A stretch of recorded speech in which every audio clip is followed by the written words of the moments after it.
The story begins with the protagonist, Konami, who had just woken up in a very strange place. He had no idea where he was. Upon noticing a staircase leading downward, he decided to follow it without much thought. As he descended, he recalled that he had been in a hospital with Hitaki earlier, yet somehow he had suddenly ended up in this mysterious location. After a while, he heard a strange noise that frightened him.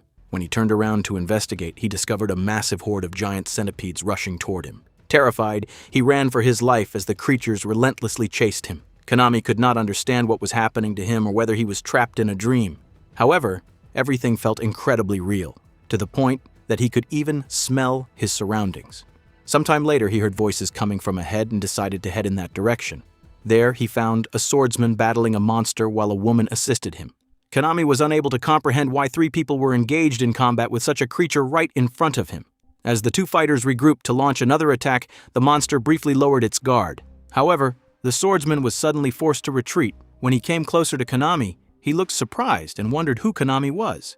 Konami immediately begged for help. The swordsman questioned whether Konami had lost his mind, explaining that they were inside a dungeon and outside the safe administrative area. He could not understand how someone could enter such a dangerous place without being prepared.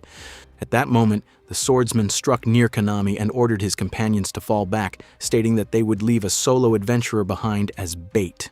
As they attempted to flee, Konami was completely bewildered by the situation. Unable to understand what was happening, he desperately begged for help, fearing that he would otherwise be killed.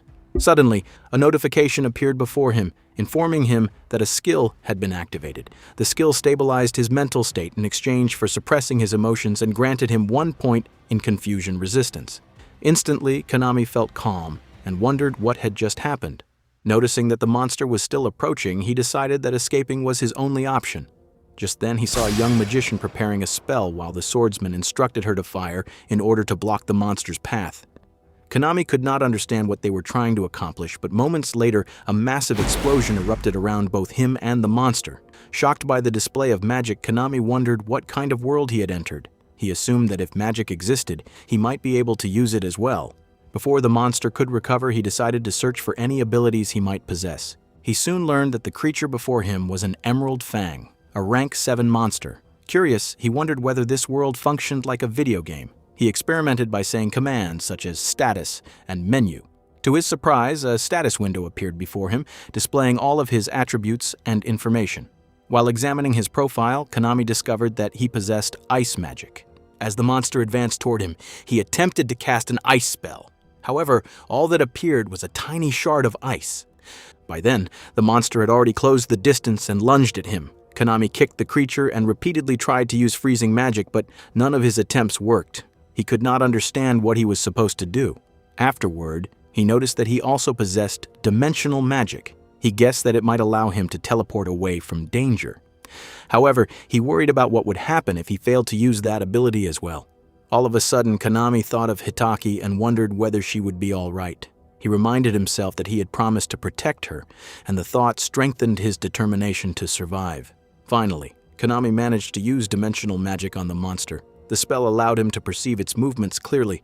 Until then, the surroundings had been too dark for him to see properly, including the sword lying behind him. Taking advantage of this newfound awareness, he quickly grabbed the weapon before the monster could reach him and struck it with all his strength. After the attack, both Konami and the monster collapsed to the ground. However, the battle was already over. Konami had successfully defeated the creature. As a reward, he received the title Dawn of Deep Green and gained a 0.1 increase in strength. A crystal sphere also appeared before him, making him feel as though he had truly entered an RPG game.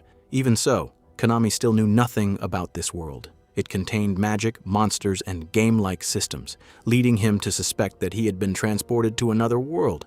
However, he had no idea how that world functioned. With countless mysteries surrounding him, he could only continue forward and uncover the answers one by one. Eventually, he left the cave and stepped into the outside world. Although thoughts of Hitaki continued to occupy his mind, he knew that he needed to focus on finding a safe place as soon as possible. As Konami continued his journey, he examined his status screen. Through sheer luck, he had obtained several useful items from the belongings of the people who had abandoned him earlier.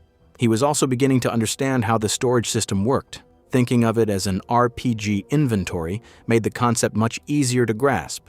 After a while, he sensed something nearby. Instinctively, he used dimensional magic and was relieved to discover that the spell provided him with a rough awareness of his surroundings. Thanks to that ability, he could detect potential threats and avoid dangerous monsters before encountering them directly. As he traveled, a warning suddenly appeared before him, informing him that he had been poisoned. Realizing the danger, Konami knew he had to act quickly if he wanted to survive. The situation reminded him of his previous world. He recalled the day he had visited Hitaki in the hospital. She had been surprised and wondered why he had come to see her. Konami had replied that he intended to visit her every day. Hitaki had jokingly wondered whether pigs were flying outside. In response, Konami had told her that he planned to stay by her side forever. She had then questioned whether he could really endure being away from his video games just to remain in the hospital. Konami had admitted that it would be difficult, but he had said that it did not matter because she was more important than any game. He had promised that he would take care of her from then on. Hitaki had become emotional and wondered whether he would truly stay with her forever. Konami had assured her that he would. Yet fate had taken an unexpected turn. He had been transported to another world before he could keep that promise. Remembering those words now, Konami became even more determined not to die. He had to survive, return home, and see Hitaki again.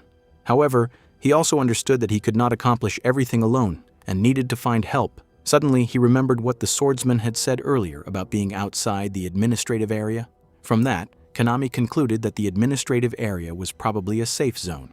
Using dimensional magic once more, he detected a road ahead. Several people were traveling along it, divided into 3 separate groups. All of them appeared intimidating and dangerous.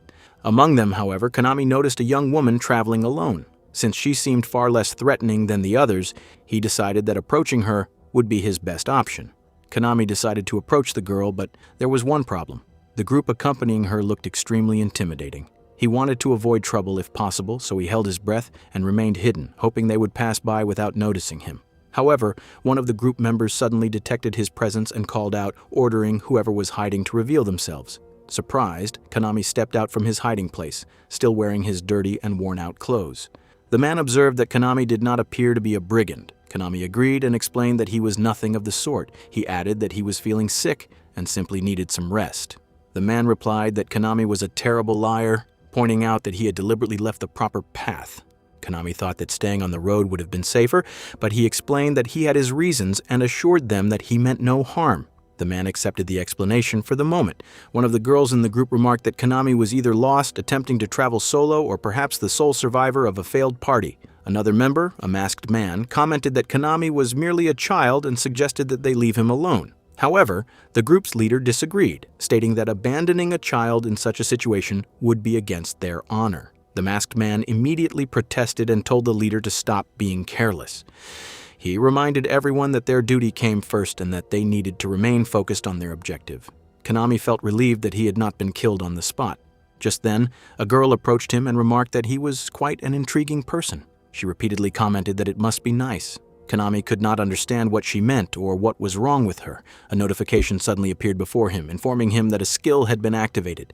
The skill stabilized his mental state in exchange for suppressing some of his emotions and increased his confusion resistance by 1 point. Once again, Konami felt his thoughts becoming unusually clear. The boy from earlier called out to the girl, whom he addressed as Milady, reminding her that she had been instructed not to interact with other explorers. The lady responded that a brief conversation would not hurt anyone. She added that since they would not allow her to touch anything else, they could at least permit her this much. Konami noticed that the same strange phenomenon had occurred again. His mind had become remarkably calm and clear, just as it had before. However, he still did not understand why it kept happening. The boy then asked the lady whether she had seen something unusual with her special eyes. She confirmed that she had. When he questioned whether Konami possessed some kind of intriguing skill, she denied it. Instead, she explained that Konami was injured and suffering from a status condition, so she simply wanted to heal him. Konami was shocked and wondered whether she could actually see his status screen. The boy, somewhat annoyed, commented that this was all there was to it. The lady then waved her hand through the air and asked Konami to allow a kind-hearted girl to cure him. She began chanting a spell and cast full cure on him, stating that he should now be completely healed. Konami was astonished. In an instant, all of the injuries, exhaustion, and discomfort throughout his body vanished. Feeling refreshed for the first time since arriving in this strange world, he sincerely thanked her. The woman then stared directly into Konami's eyes. She continued observing him with great interest and remarked that confusion was not necessarily a bad thing. She added that Konami was a particularly intriguing person. At that moment, Konami became convinced that he had been right all along. She truly possessed the ability to read his status menu. Afterward, the woman informed him that the burn on his body would likely leave a scar. She stated that she already knew this and was certain that their paths would cross again in the future. As she prepared to leave, she introduced herself as Lastiara and asked him not to forget her name. Stretching her body, she commented that it felt wonderful to lend a helping hand and suggested that they should continue on their journey without wasting any more time. Konami stood up and thanked her sincerely for everything she had done. Lastiara replied that it was no problem and added that she would definitely have him repay the favor someday. Before departing, the group advised Konami to be careful on the road ahead. One of the girls even suggested that he should return home if possible. Konami bowed respectfully and thanked them once again for their assistance before watching them leave. He felt incredibly fortunate that the encounter had ended peacefully. Those people had been far kinder than he had expected. Even so, he reminded himself to remain cautious. He could not forget how the first party he had encountered had abandoned him to die. At that moment, however, Konami felt nothing but gratitude. In a world where he knew no one, the kindness of those strangers meant more to him than he could express. Soon afterward, he noticed several people gathered nearby. Looking beyond them, he spotted what appeared to be a city in the distance. Excitement surged through him. For the first time since arriving in this strange world, he felt truly safe. One of the guards noticed his reaction and wondered why he was being so dramatic. Konami glanced at the sword hanging by his side and explained that he had gone through a great deal to reach this place. The guard observed that Konami looked completely worn out and commented that he was fortunate because there was a fountain nearby where he could clean himself up. Konami looked down at his filthy clothes and gratefully thanked the guard for the information. The guard replied that it was simply his job and that there was no need for thanks. With renewed energy, Konami hurried into the area. He felt an overwhelming sense of relief. The administrative area was far safer than he had imagined, and the people there were much kinder than he had expected. However, after walking for a while, he suddenly stopped. Although he had survived and finally reached safety, he realized that he could not relax completely. He was still trapped in an unfamiliar world filled with dangers and mysteries. As those thoughts crossed his mind, his gaze shifted upward. Standing beside him was a gigantic tree, its enormous trunk and sprawling branches towering over everything around it. Konami went to the water pump and drank some water. He felt quite disappointed because when he had heard about the fountain, he had expected something much grander than a simple water pump. Still, he admitted that it was better than nothing. His first priority now was to learn more about the world he had found himself in. As Konami entered the city, he thought that it truly was a different world. The roads leading into the city were completely paved, but the stone used was unlike any rock he had seen in his own world. He also noticed people of various races, which further emphasized how different this place was. What surprised him even more was that he could read the world's language. Every conversation around him was automatically translated, just as he had experienced earlier. He realized that if he had attempted something like this back on Earth, it would have been impossible. It seemed that his brain had already been altered in some way. Once again, he received another point in confusion. As his thoughts became clear, he wondered why the skill's name was hidden. However, he knew that without its help, he would have been far too frightened to escape the dungeon alive. Even so, he could not shake the uneasy feeling he had about the confusion skill. He smacked his head lightly and continued forward. He had no other choice but to rely on the skill for its mental benefits. More importantly, he needed to get to work. His first task was to learn about the world and the dungeon. From what he had learned from the guard, the library was the best place to start. After arriving there, he borrowed several books and began reading. He discovered that the entire nation had been founded for the purpose of conquering the dungeon. It was known as the Nation of Whose Yards. Its founder had been a great knight, making it an aristocratic nation that highly valued chivalry. He also learned that the nation was part of the Five-Way Dungeon Alliance. All member nations shared the same goal of conquering the dungeon. They followed a common religion and had built their nations around the enormous dungeon in an effort to eventually clear it. According to their creed, anyone who reached the deepest level, the 200th floor, would have their wish granted. As Konami continued reading, he felt that the clear conditions seemed somewhat contrived. He also learned that if he wished to return to his own world, he would need to reach the 100th floor. The thought worried him, especially if he had to face horrors similar to the ones he had already encountered. Furthermore, none of the books mentioned anything about a system or item menus. This led him to suspect that not everyone possessed such abilities. The most pressing concern, however, was money. The exchange rate for upper floor magic gems was 1 copper coin per gem. When Konami exchanged his gems, he received a total of 20 copper coins. The clerk who handled the exchange asked whether he had a certificate. Konami replied that he did not. The clerk then requested a thumbprint. When Konami hesitated, the man guessed that he might be a foreigner. Konami agreed and listened as the man shared some rumors about the dungeon. The man wondered how Konami had managed to earn so much money on his very first run and remarked that it was not a bad achievement at all. He then asked where Konami had come from. Konami hesitated for a moment before replying that he was from a country called Fanya, which was very far away. Internally, Konami was glad that he had visited the library beforehand, as it had provided him with enough information to answer such questions. The shopkeeper seemed surprised and asked whether Konami had traveled all the way there on foot. Konami was startled by how much the man appeared to know and wondered if he truly knew something about him. However, the man simply laughed and explained that he only knew where Fanya was located on the map. Hearing this, Konami relaxed. The man had nearly caught him off guard, but fortunately the conversation had not gone any further than that. Deciding to change the subject, Konami commented that he was trying to find a place to stay and asked whether the man could recommend somewhere. The man replied that there were plenty of public inns available, but they were all expensive and there was nothing particularly cheap. He explained that the nation was safe and prosperous, but that prosperity came at a cost, making everything rather pricey. Considering how little money Konami had, he would struggle to afford a room, let alone spend time exploring the dungeon. The man added that people called it a knightly aristocracy for a reason. Konami nodded in understanding as the man continued, explaining that it was not unusual to see wealthy individuals casually spending gold coins. He further advised that if Konami did not have much money, he would be better off camping somewhere outside the city and away from any ley lines. The man also suggested heading east toward a place called Vart.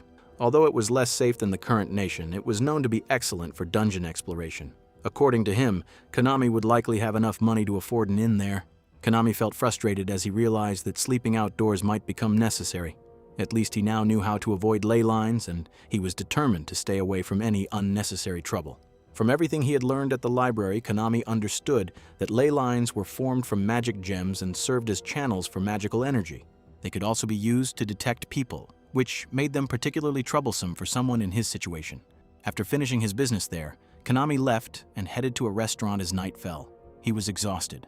Fortunately, he had managed to sell the wolf's magic gem for a silver coin, which was enough to pay for both a meal and a bed for the night.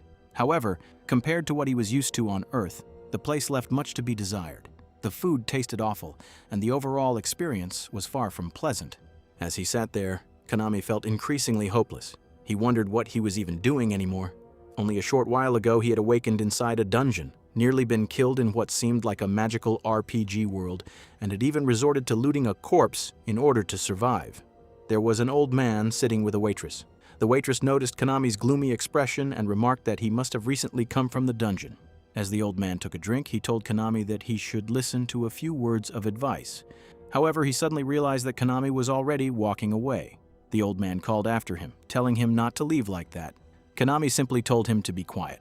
As he walked away, he thought that the man's words were foolish. He could not help wondering what was happening back in his own world. Although Konami had no parents, he still had his sister and he was deeply worried about her. He needed to look after her and find a way to escape from this fantasy world. The stress of everything that had happened was beginning to overwhelm him. He was frightened and confused. Countless thoughts raced through his mind as he wondered whether this was all some kind of joke and what this strange place wanted from him. Frustrated, Konami tried to open the door to his room. As he did, he remembered receiving another point in the confusion skill. Finally entering the room, he wondered what he would do the next day. More importantly, he knew that if he died, everything would be over. He discovered that the bed was uncomfortably hard. Suddenly, a woman fell through the window and landed on top of him. Konami immediately recognized her as the girl from earlier, Lastiara. He asked her to wake up, and she cheerfully replied that she had something he would surely love. Konami informed her that the room belonged to him. Lastiara seemed surprised by how unfazed he was by her sudden appearance. Konami then asked whether she needed something. She replied that she had noticed he seemed distracted and troubled, which was why she had decided to visit him. Konami was startled by her observation. She continued by pointing out that he had not leveled up yet. Konami wondered whether she could see other people's levels as well. Lastiara confirmed that she could. She explained that there were a few people in the world fortunate enough to possess such an ability naturally, while others could potentially acquire it through training. In her case, however, it was an innate talent. Konami wondered how much she knew about the world. However, he had no intention of recklessly revealing that he came from another world. There was no telling what might happen if he did. He thanked her for the information, admitting that it was news to him. However, he also stated that he had no idea what she wanted and suggested that she leave. Lastiara asked him to wait, explaining that she had come to help him. She then asked whether he needed assistance converting his experience points. Before she could continue, Konami interrupted her and explained that he had already learned about leveling up at the library and knew where the church was located. She looked surprised. Konami once again asked her to leave. Lastiara felt disappointed and could not understand his reaction. Normally, people would become excited when offered help, yet Konami barely reacted at all. Konami lay back down on the bed. To his surprise, Lastiara became even more enthusiastic and declared that, if necessary, she would help him by force. The moment she moved toward him, Konami grabbed her hand and pushed her onto the bed. He immediately rushed toward the door, intending to escape. However, the door refused to open. Lastiara informed him that she had sealed it with magic and that he would not be getting out. She added that she had also made the room soundproof.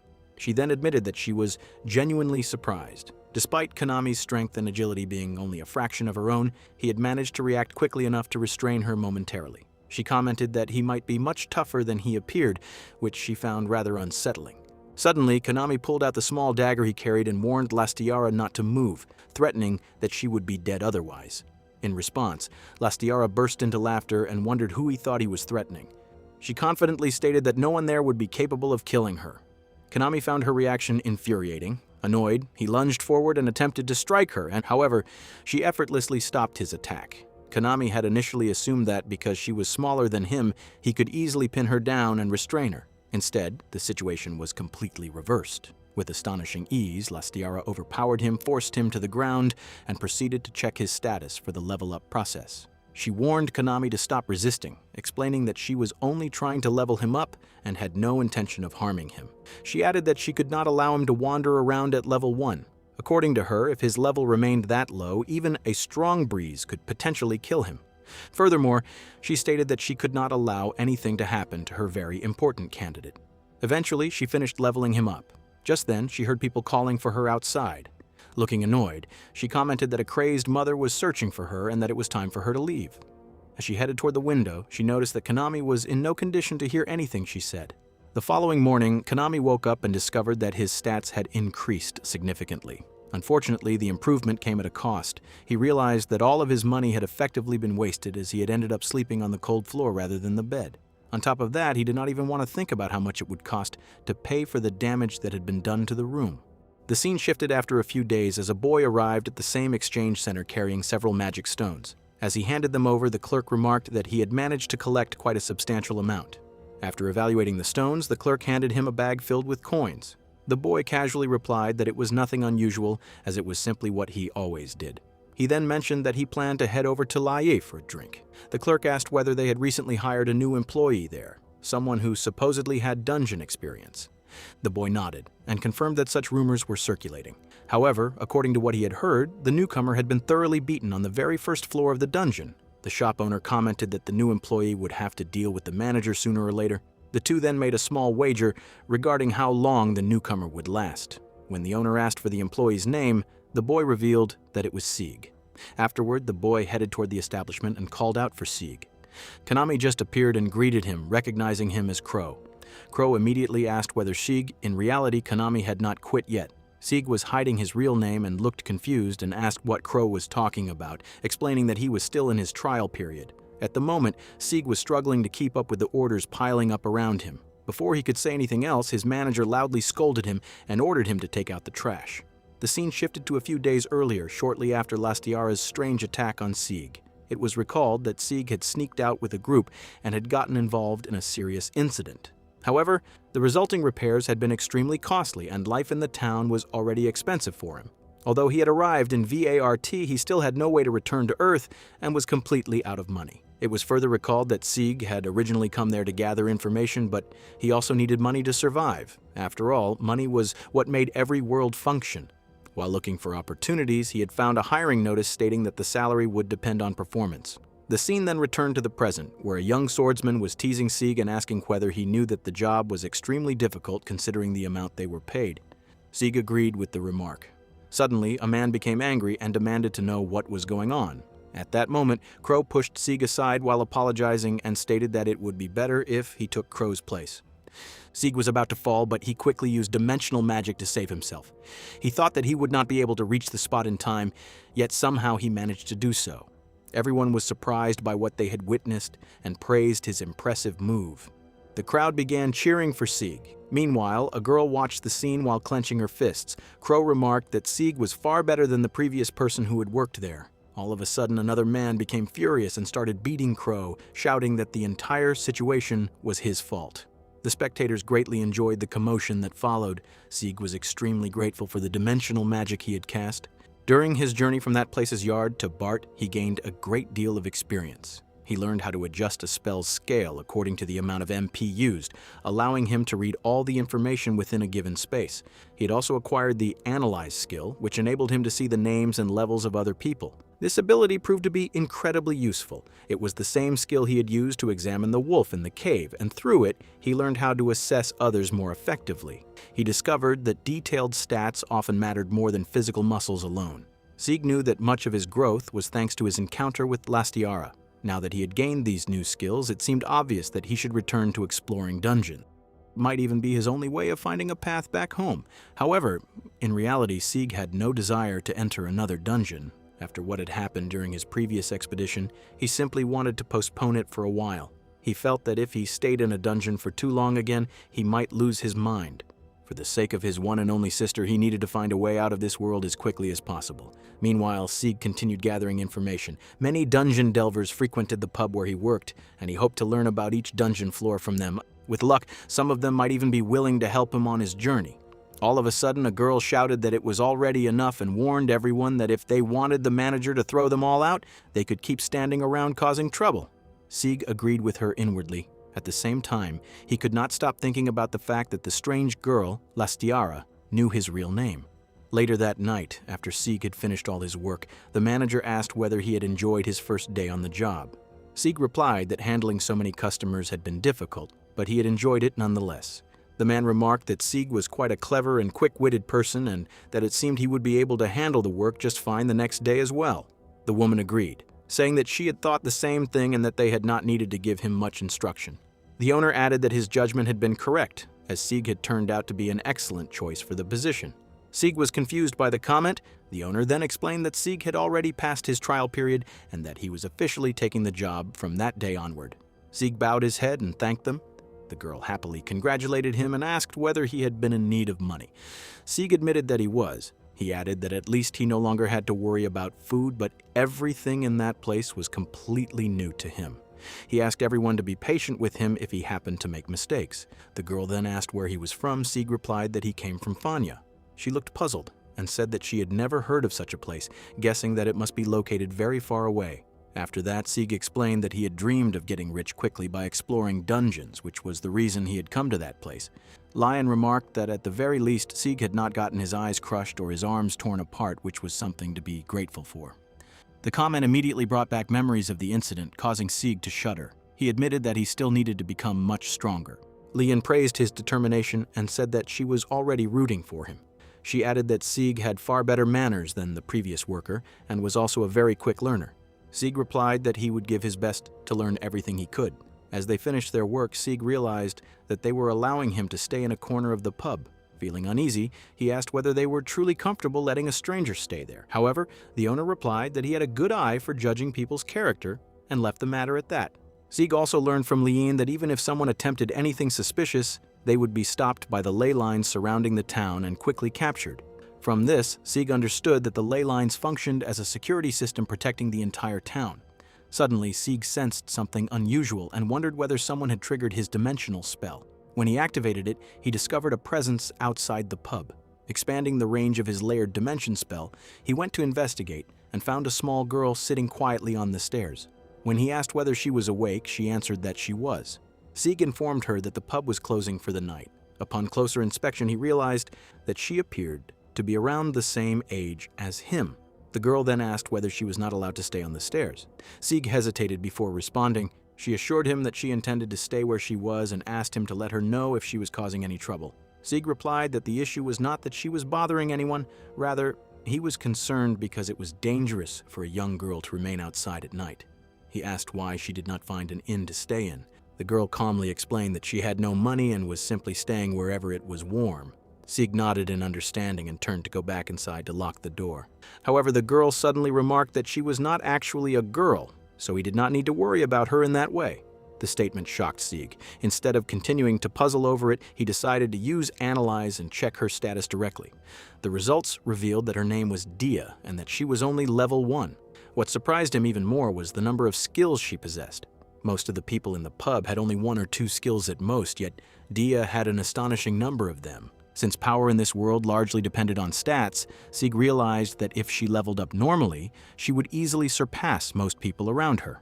For a brief moment, he considered whether he could recruit her to help clear a dungeon and find a way back home. Sieg even reopened the door, intending to speak with her. However, he stopped himself. Dia was not an adventurer, and approaching her out of nowhere with such a proposal would only make her suspicious. Besides, his dimensional spell would allow him to keep an eye on her for the time being. In the end, he decided to wait for the right opportunity. After all, he doubted that anyone would pay much attention to a level 1 individual. That night, a commotion broke out outside the pub. Several people were arguing with Dia, angrily questioning why she kept insisting on joining them when she was only level 1 and would be of no help to their party. One of them added that he did not want to risk his life because Dia would only slow them down. As the argument continued, Sieg observed Dia carefully. She seemed to be attracting a lot of attention and gave off a completely different impression from the previous day. He also noticed that she looked badly beaten. Although he had already gathered information about her through his dimensional spell, seeing her in person made the situation feel very different. Dia argued that she knew her level was low, but she was confident in her swordsmanship and could also use a bit of magic. One of the women present was surprised to hear that. She remarked that if Dia could already use magic at her age, she should have ranked up long ago. She wondered how someone like her could still be level 1. The woman pointed out that even ordinary household chores would usually allow a child of Dia's age to reach at least level 3. Therefore, she concluded that either Dia had grown up as a spoiled rich child or something was preventing her from leveling up. Another person agreed, saying that remaining at level 1 for so long was ridiculous. He mockingly called Dia a baby, causing everyone around him to laugh. Although Sieg wanted to step in, he remained silent and continued working. Dia angrily told them to shut up and insisted that she was still capable of fighting. One of the boys sarcastically asked whether she planned to get injured in the dungeon and come running back again. Enraged, Dia lunged at him and attempted to strike him with her sword. However, the boy easily dodged, causing her to crash into a nearby table. Seeing the situation unfold, Sieg realized that things had not gone as he had expected. However, he also recognized that this might be the perfect opportunity to get on Dia's good side. Finally deciding to intervene, he told everyone to stop and suggested that if they wanted to fool around, they should take it outside. The man immediately became irritated and argued that they had simply been looking for party members before Dia had shown up and caused trouble. Another adventurer commented that Dia should calm down and stop throwing tantrums because nobody was willing to team up with a level 1 adventurer. Frustrated and embarrassed, Dia left the group and sat alone. Later, while she sat by herself with an empty stomach, Sieg approached her. Dia recognized him as the worker from the pub. Sieg asked whether she still had no money. Dia replied sarcastically by asking whether she looked like someone who had money, adding that all she had was a growling stomach. Sieg told her that it worked out perfectly because the pub had some leftover food and offered it to her if she wanted some. Dia stared at the food and asked whether he was really allowed to give it away so freely. Sieg explained that he had seen what had happened earlier and felt bad that he had not been able to help her. Dia replied that none of it had been Sieg's fault and gratefully accepted the food. As she began eating, she commented that it tasted incredibly good. Sieg was relieved to hear that she enjoyed it. While they ate, Dia suddenly glanced at him. Sieg grew nervous, wondering whether he had already revealed too much of his intentions and how he could break the ice without making himself suspicious. After a moment, Dia mentioned that she had heard Sieg had entered the dungeon. Since everyone in the pub knew about it, she wondered how far he had managed to get. Sieg admitted that he had gone in alone and had been seriously injured on the very first floor. Because of that experience, he had not returned since then. Dia appeared surprised. Sieg explained that he had never been very lucky when it came to finding companions. After finishing her meal, Dia suddenly asked whether he would be willing to explore the dungeon together with her. Sieg agreed, reasoning that they were around the same level, so it should work out fine. Dia's face immediately brightened, and she thanked him. Sieg explained that he worked at night, so Dia tell they could begin their dungeon exploration the following day. Sieg agreed. The two then properly introduced themselves, with Sieg giving his name and Dia introducing herself in return. Sieg purchased a pair of leather gloves and a mantle from the shop. He thought it was fortunate that his analyze ability worked on equipment, as it meant he did not have to worry about buying unsuitable items.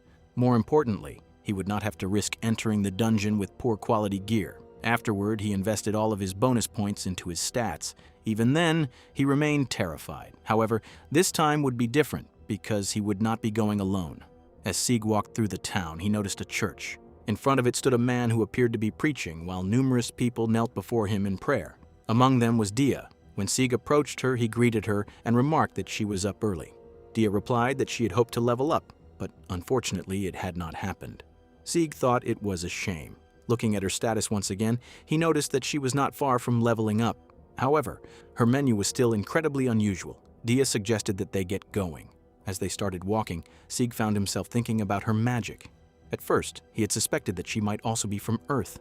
However, she had shown no reaction to his name. He reasoned that anyone from Earth would likely recognize a first name like Sieg. Likewise, Visita sounded like a variation of the English word visitor, almost as if it had been taken from an amateur role-playing game. Although he disliked how it sounded, he was not the only one using an unusual name. Dia had also mentioned that she did not possess a surname, and her menu was completely different from his. Sieg suspected that there was some sort of catch hidden within those menus. Just as the woman at the pub had suggested, something was clearly holding Dia back. Eventually, Sieg decided there was no point dwelling on it. He already had enough problems of his own, and the only thing that truly mattered was finding a way back to his original world.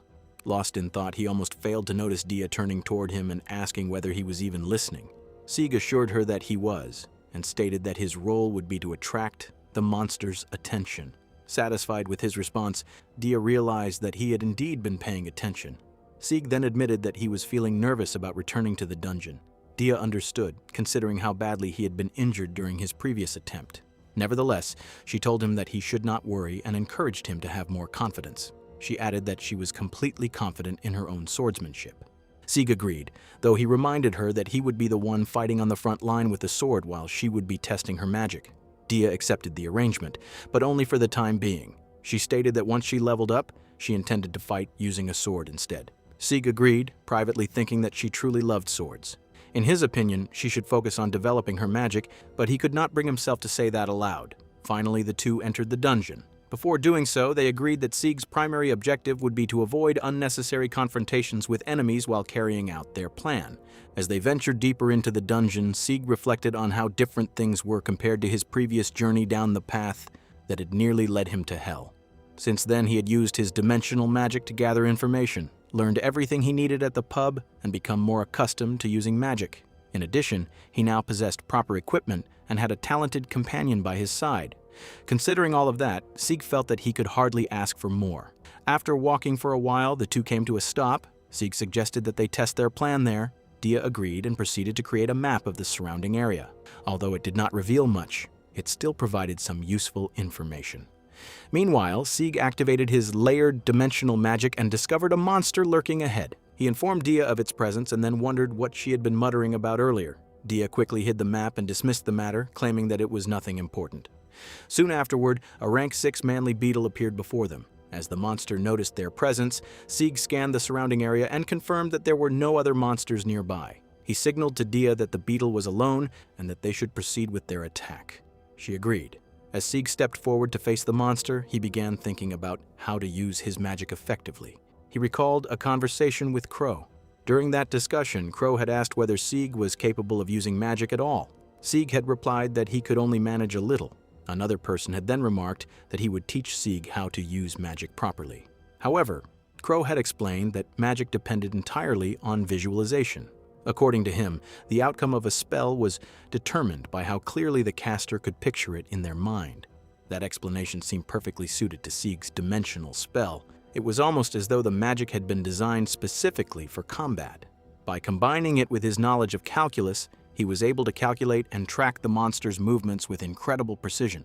While fighting, Sieg realized that narrowing the scope of the spell reduced its range, but greatly increased its focus. The beetle had already been caught within the net of his dimensional perception, allowing him to observe every movement it made.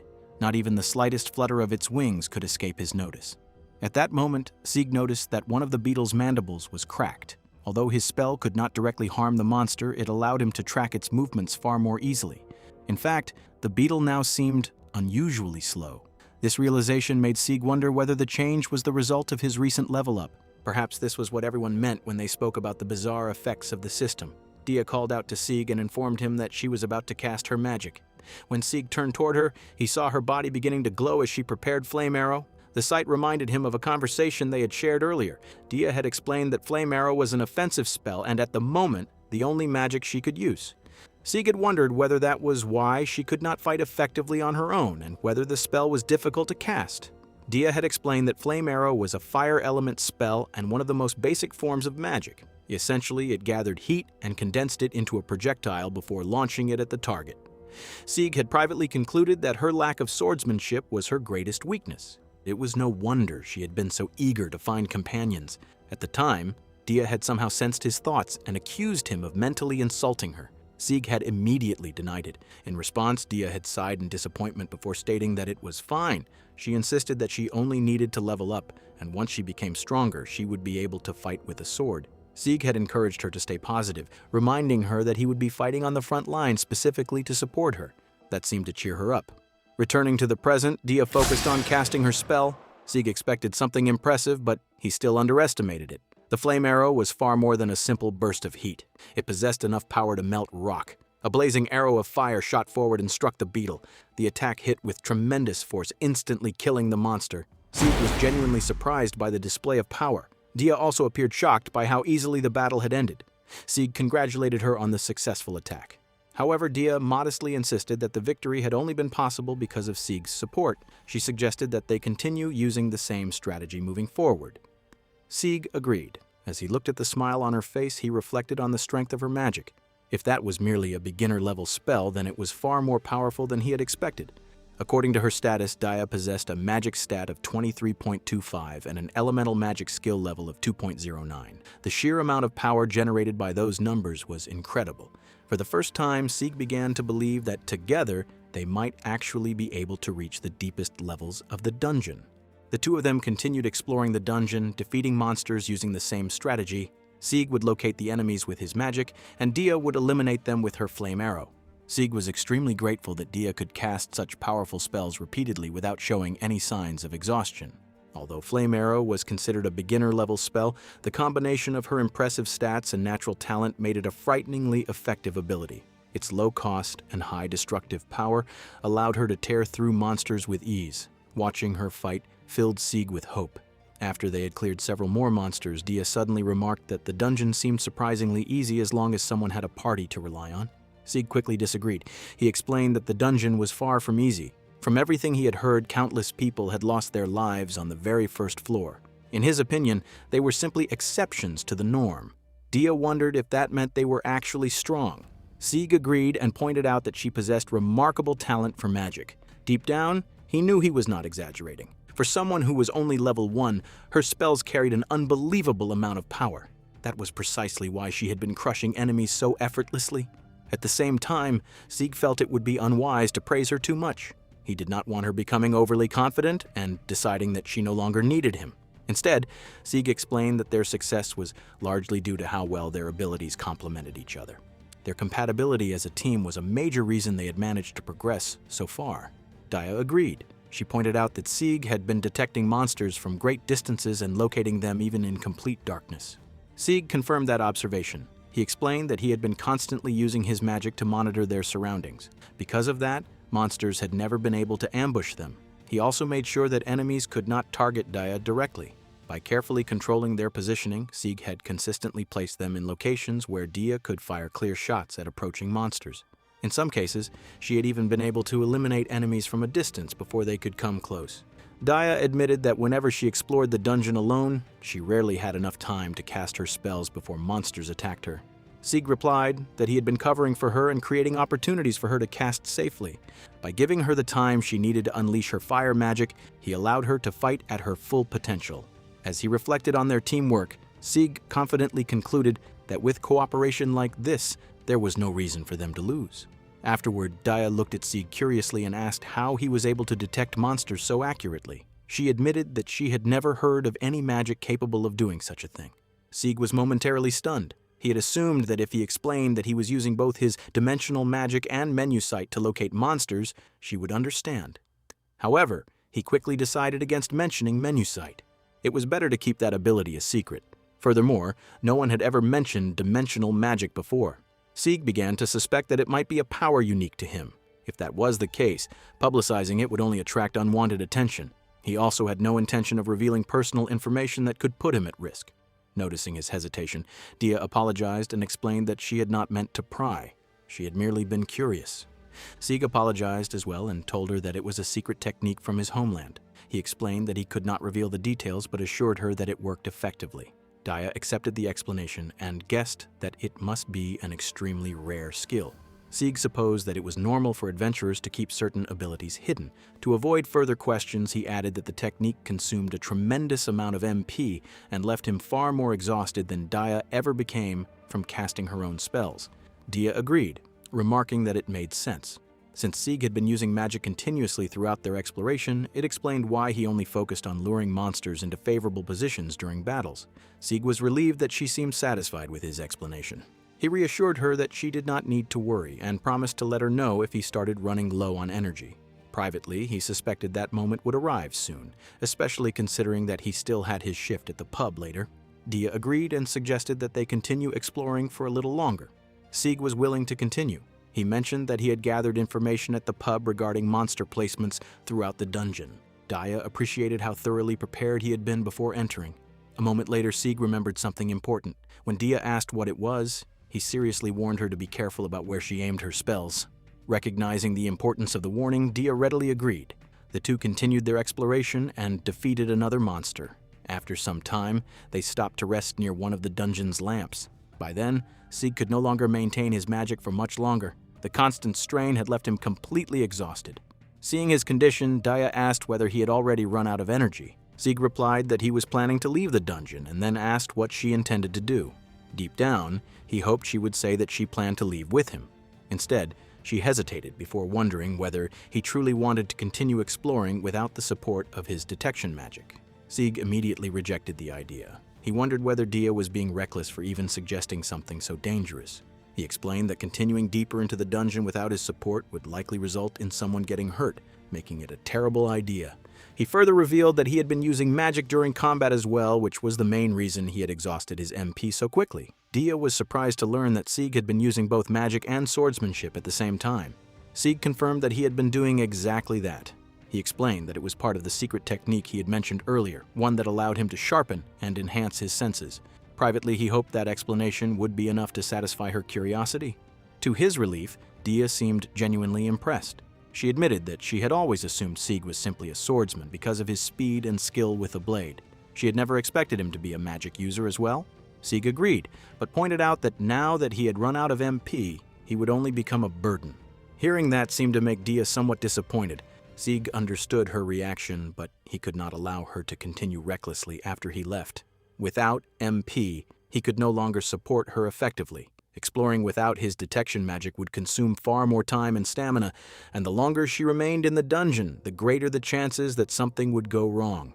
More importantly, Sieg could not allow the person he viewed as his ticket to reaching the deepest levels of the dungeon to be put in unnecessary danger. At that moment, he remembered Lastiara's words and found himself reluctantly admitting that she might have had a point after all.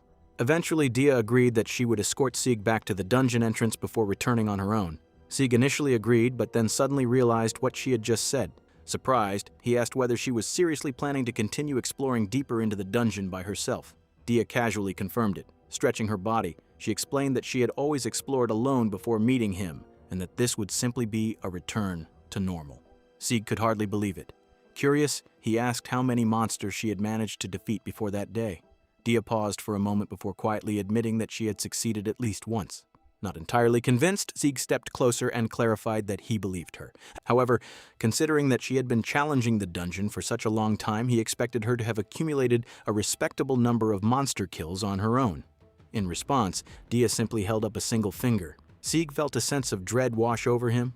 The revelation worried him greatly. Dia pointed out that Sieg had personally witnessed how many monsters she had defeated that day. She explained that she finally felt as though she was beginning to understand how to move and fight properly. Her strategy had always been straightforward: defeat monsters with magic. The problem was that she had never been able to cast her spells safely while fighting alone. Without someone creating opportunities for her, she could rarely use her magic before monsters reached her. Sieg understood that better than anyone. However, he still could not understand her obsession with swords. Raising his voice, he pointed out that she had not been failing because she lacked determination. The real issue was that her swords simply could not defeat the monsters she was facing. Dia lowered her gaze sadly. She admitted that she needed power and money as quickly as possible. Sieg responded that she could spend all day swinging a sword, but it would not change the fact that it was ineffective against those monsters. If she could consistently cast magic without assistance, he would have no objections. Unfortunately, that was not her current situation. Even so, Dia remained stubborn. She insisted that she did not want to rely solely on magic. She wanted to become stronger with a blade, which was why she was so determined to train her swordsmanship. Sieg could not understand her reasoning. If her goal was simply to gain power and earn money, then focusing on magic seemed like the obvious choice. Given her extraordinary talent, she would be far more successful and profitable as a mage than as a swordswoman. Unable to hold back his curiosity any longer, Sieg asked why she insisted on pursuing the sword when magic was clearly her greatest strength. Dia admitted that Sieg had a point. However, her thoughts drifted back to a memory from her childhood. She remembered practicing swordsmanship while her parents watched proudly from the sidelines. Ever since she was young, she had loved swords and dreamed of becoming like the heroes from the stories she read. Her passion had made her seem full of promise. Because of that dream, her father had decided to teach her swordsmanship. He had often said that one day she might surpass him, travel far beyond where he ever could, and become much stronger than he was. To her parents, she had always been their pride and joy. The memory faded, but it only strengthened her resolve. Deep down, Dia refused to abandon the sword no matter what. Sieg watched her silently. He knew there was little point in trying to argue. Her determination was not based on logic, but on deeply rooted emotions. He doubted he could simply talk her out of it. While observing her, Sieg glanced at her status. It appeared that she had already earned more than enough experience to level up. Her experience points had reached 447 out of the 100 required for the next level. Finally, Sieg stood up and stated that he was not trying to stop her from using a sword. He simply believed that it would not hurt to have other options available. He wanted her to be completely prepared for whatever challenges lay ahead. For now, however, he suggested that they leave the dungeon. Dia agreed, though Sieg noticed that something seemed different about her. When he asked whether something was wrong, Dia admitted that she had never expected anyone to support her decision. No one had ever told her that pursuing swordsmanship was a good idea. Sieg could not help thinking that she was genuinely terrible with a sword. Nevertheless, he told her that he understood how she felt. After all, he himself had often chosen sword-fighting classes in games. Like many boys, he had been drawn to the image of the protagonist wielding a sword and becoming a hero. Everyone wanted to be the hero of their own story. Although Sieg still believed Dia would be far more effective as a mage, he knew that forcing the issue would only create tension between them. More importantly, he did not want to drive her away. To his surprise, Dia suddenly thanked him. The gratitude caught Sieg off guard, leaving him confused. Without elaborating further, Dia stood up and suggested that they return to town. Sieg agreed, though he still wondered what exactly had just happened. As they walked back, Dia glanced at the pouch of magic gems they had collected. Sieg immediately stated that they should split the rewards evenly. Dia argued that Sieg deserved a larger share because he had contributed more to their success. However, Sieg insisted on keeping things simple. He explained that a 50-50 split was fair, straightforward, and would prevent unnecessary arguments. Once they had left the dungeon, Sieg even considered visiting a church.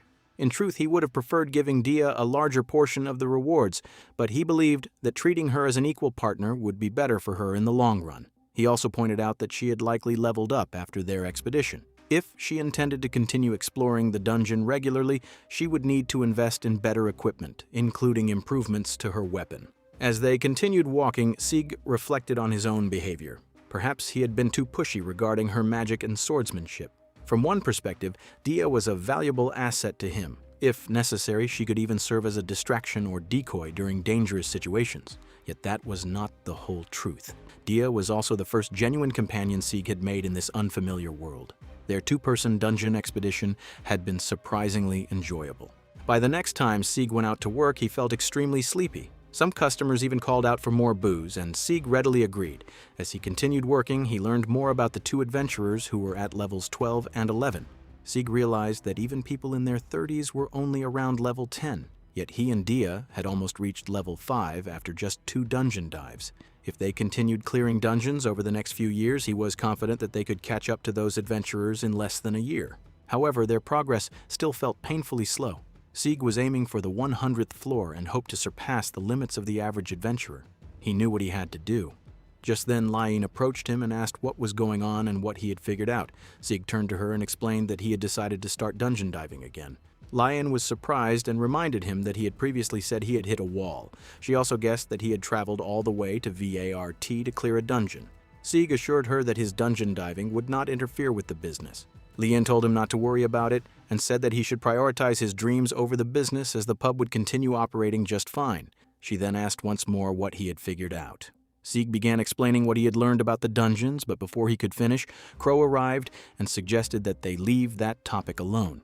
Laine remarked that Crow clearly knew something about dungeons if he was so eager to dismiss the discussion. Crow asked what she meant by that. Laine wondered how long it would take for Sieg to catch up to the legendary figure. Crow told her to stop bringing it up, saying that it was ancient history from when he was a child. Sieg sensed something unusual. While taking a drink, Crow asked why Sieg was being so defensive. Sieg replied that he only wanted to ask about stronger monsters. Crow asked if he meant the bosses. Sieg confirmed that he was referring to the bosses that appeared on the lower floors. Crow laughed while taking another drink and remarked that knowing such things was important. He added that Sieg showed potential for someone who had been defeated on the first floor. Laine told him not to tease Sieg for too long, and both of them agreed to move on. Later, when they finally had some free time, they sat down together. Crow explained that there were not many bosses on the first floor and apologized because he could not provide much additional information. However, he advised Sieg to be more careful and warned him about the creatures he should watch out for the most. Sieg replied that Crow had already been a great help. Crow then gave him one final warning about the Guardians. Crow continued by explaining that the mega bosses appeared on the 10th and 20th floors. He said that Sieg would not have to deal with them for quite some time. According to what he had heard, these creatures were incredibly intelligent and prowled throughout the dungeon. He warned Sieg that if he ever encountered one, he should immediately leave the area. Not even the strongest delvers had been able to defeat them. Sieg carefully noted all of this and assured Crow that he would definitely run if he ever came across one. Crow then apologized, saying that he had not meant to frighten Sieg. He explained that although the mega bosses were known to roam around, Sieg might never encounter one. In fact, Crow could not even remember the last time anyone had seen one. Sieg replied that it was fine and thanked Crow for the information, adding that he found it all very interesting. Crow remarked that if Sieg found that interesting, he should wait until he heard about the strongest adventurer in the entire alliance. However, before he could continue, a man suddenly approached from behind, startling Crow. The man demanded to know how long Crow intended to keep talking. Crow nervously asked him to wait a moment, but the man ignored him and told Sieg that he was not being paid to stand around chatting. Sieg immediately agreed and returned to work. Later, when it was finally time for Sieg to explore the dungeon with Dia, she asked whether he wanted to challenge a boss. She seemed extremely enthusiastic about the idea. Sieg agreed, reasoning that considering how strong they had become together, fighting stronger monsters would be far more rewarding. Dia agreed, pointing out that they had already come this far, so it only made sense to challenge a boss. Sieg reflected on how one-sided the previous day's battles had been. He suspected that Dia might have found them boring, but for their first boss fight, he intended to make use of Dia's power. After some time, they arrived at a forest region. The area was breathtaking. From what Crow had told him, Sieg knew that this was the deepest part of the first floor. If he had not known better, he would have thought they had stepped back outside.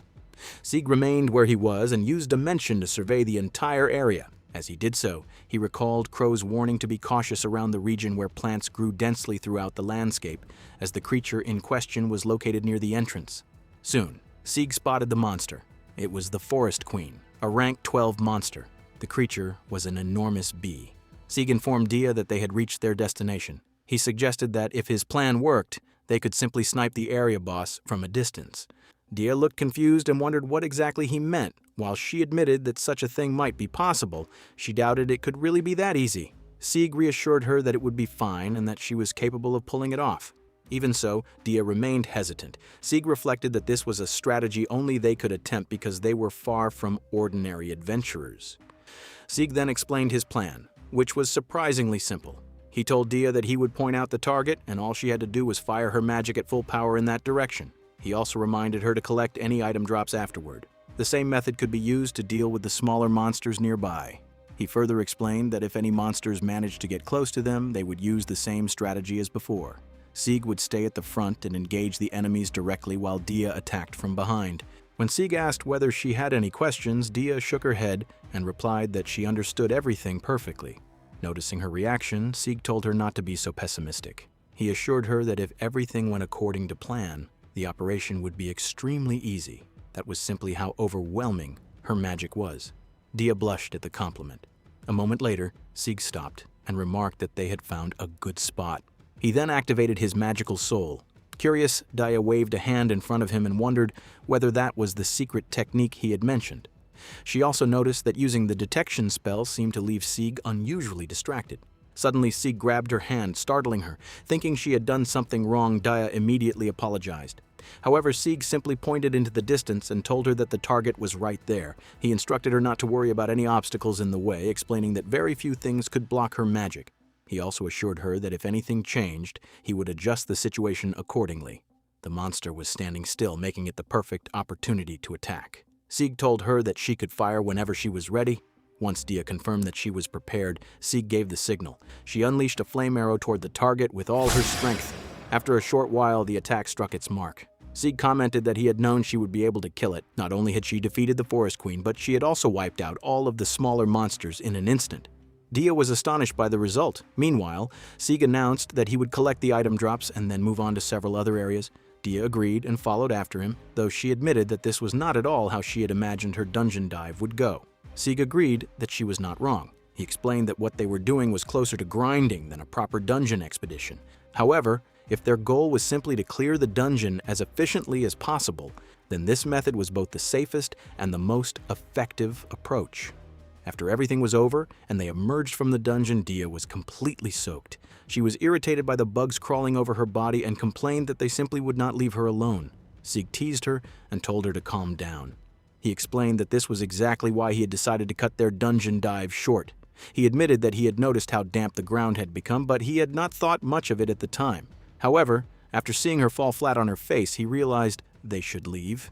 He then offered her something to help dry off, but Dia insisted that it was unnecessary. She said that her clothes would dry naturally as they walked. Sieg refused to accept that answer and insisted that he could not risk her catching a cold. He also pointed out that her wet clothes were clinging to her body. That only made Dia even more embarrassed. She immediately covered herself and warned him not to look at her like that. After calming herself down, she noticed that Sieg was still glancing in her direction. To distract him, she pointed toward a nearby row of stalls and suggested that they go check them out. Sieg agreed, remarking that they had plenty of money to spend now.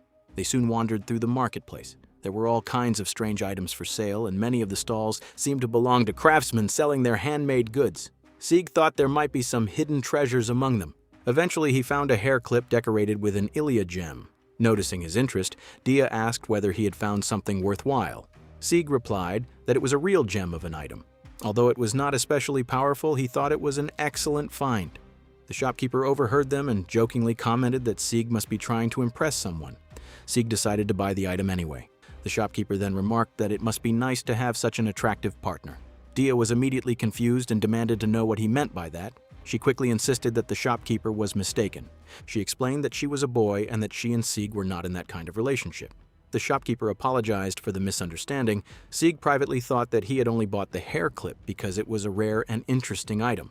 However, he realized that it probably looked as though he had purchased it as a gift for Dia. He added that a guy like him would never wear a hair clip himself. That only made Dia more frustrated, and she demanded that Sieg support her instead of making the situation worse. Sieg suggested that she might as well try the hair clip on before complaining about it. Reluctantly, Dia put it on and asked how it looked. She felt awkward and thought it looked strange on her, but Sieg honestly told her that it looked great. Several other people nearby also commented on how cute it looked. The shopkeeper smiled and remarked that the two of them seemed to get along very well. However, he wondered why a pair like them risked their lives in dungeons when there were surely safer ways to earn a living. Dia appeared surprised by the question. She explained that dungeon diving was the best path to wealth and fame. In her opinion, it was the ideal way to become rich quickly, so she could not understand why anyone would choose otherwise. The shopkeeper chuckled and remarked that although she looked adorable, she certainly spoke in a rough manner. Dia once again reminded him that she was a boy. She then asked whether he came from a wealthy background because where she came from, people with money and power could do whatever they pleased. She explained that the lord of her fief would take anything he wanted from others, whether it was money, food, beautiful people, slaves, or anything else his greed desired. Because of that, Dia had resolved to become rich and powerful herself. She wanted to gain enough strength that no one would ever be able to oppose her. Only then, she believed, would people truly acknowledge her for who she was, allowing her to live her life as Dia. Finally, she told the shopkeeper that she believed he was similar to her. In her view, he sold the things he created because he also wanted others to acknowledge his existence and recognize his work. The shopkeeper admitted that Dia was probably right. She explained that she had been creating and selling her crafts for so long merely to put food on the table that she had almost forgotten why she started in the first place. However, hearing a young person praise her work had prompted her to call out to them. She added that it was genuinely wonderful to hear such words. Dia then turned to Sieg and remarked that she could easily imagine him doing something similar. However, she noticed that he seemed distracted and asked what he was thinking about. Sieg had been zoning out for a while. He apologized and explained that he was probably just tired. He added that he was going home. Dia agreed, and the two parted ways. As Sieg walked away, he found himself questioning why he was really dungeon diving. He had a home and needed to return to his original world. He was not simply playing dress-up or pretending to be someone else. He was doing all of this so that he could become Aikawa Kanami again. At least that was what he had always told himself. He had entered the dungeon because he wanted to clear it.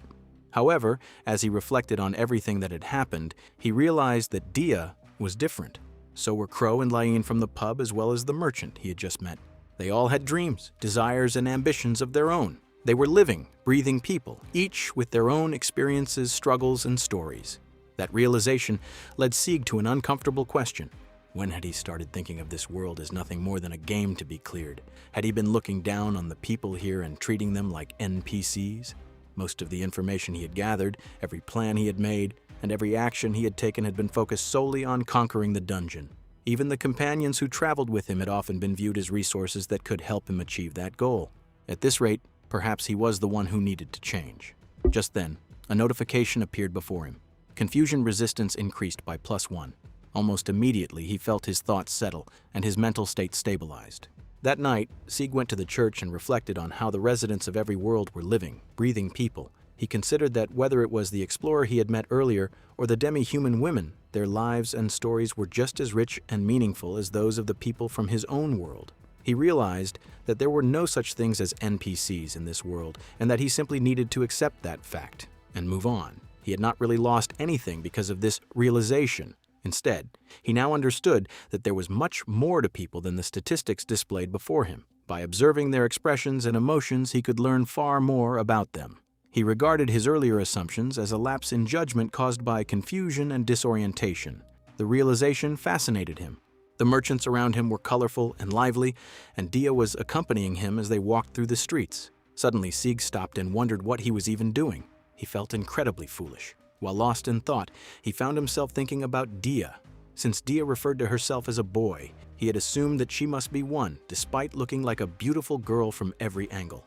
Before he could dwell on the matter further, a man behind him shouted and asked whether he wanted to be trampled by a horse. Sieg quickly apologized and stepped aside. As he did, he noticed a caravan of wagons passing by. They appeared to be slave wagons. Sieg guessed that the people inside were slaves. Slavery had once existed in his original world as well, and Dia had mentioned slaves before. He wondered if one of them might possess talents similar to Dia's. Another gifted ally could prove useful in the dungeon. Curiosity eventually got the better of him, and he decided to investigate. He made his way to a district where people were constantly smoking, giving the area a strange atmosphere. As he observed the surroundings, he noticed a lone figure standing apart from the others, looking somewhat lost. Sieg eventually arrived at a building where he met a man who wondered what had brought him there so early. The man also regarded him with suspicion. Deciding that a direct approach would be best, Sieg informed him that the place had been recommended to him and handed over a bag filled with money. The man explained that there was not much to see outside business hours. However, Sieg replied that he merely wanted to take a discreet look around. Satisfied with the answer, the man allowed him inside. As Sieg observed the interior, he briefly wondered whether he had been cheated. Then he noticed a girl staring at him. She was a slave. For a moment, Sieg felt as though his mind was playing tricks on him. The girl resembled Hachaki so much that he found it hard to believe his eyes. Yet it was impossible for her to be Hachaki. When he checked her status, he learned that her name was Maria and that she was level 3. He also examined her skills and abilities, which were slightly above average despite her status as a slave. Maria introduced herself, and Sieg did the same. The moment Sieg spoke, however, the man immediately called for his subordinate to take Maria inside. He then apologized for the interruption. As Maria was led away, Sieg continued watching her. The man apologized for the unpleasant display and offered to explain the situation, but Sieg replied that it was unnecessary. He stated that he had learned what he wanted to know and would leave for the day. As Sieg departed, the man bowed and stated that they eagerly awaited his next visit. Sieg could hardly understand what he had been thinking. Revealing his name in a place like that had been extremely careless. Still, the girl had reminded him of Itaki. He tried to calm himself and avoid thinking about his sister. Whenever thoughts of her surfaced, he could never remain still. He would immediately feel the urge to challenge the deepest floors of the dungeon. However, he understood that passion alone was not enough. For now, he was simply Sieg, a resident of this world who spent his days working at the pub. He decided that next time he should forget about such distractions and focus on the present. That night, while sleeping, Sieg was reminded of his previous world.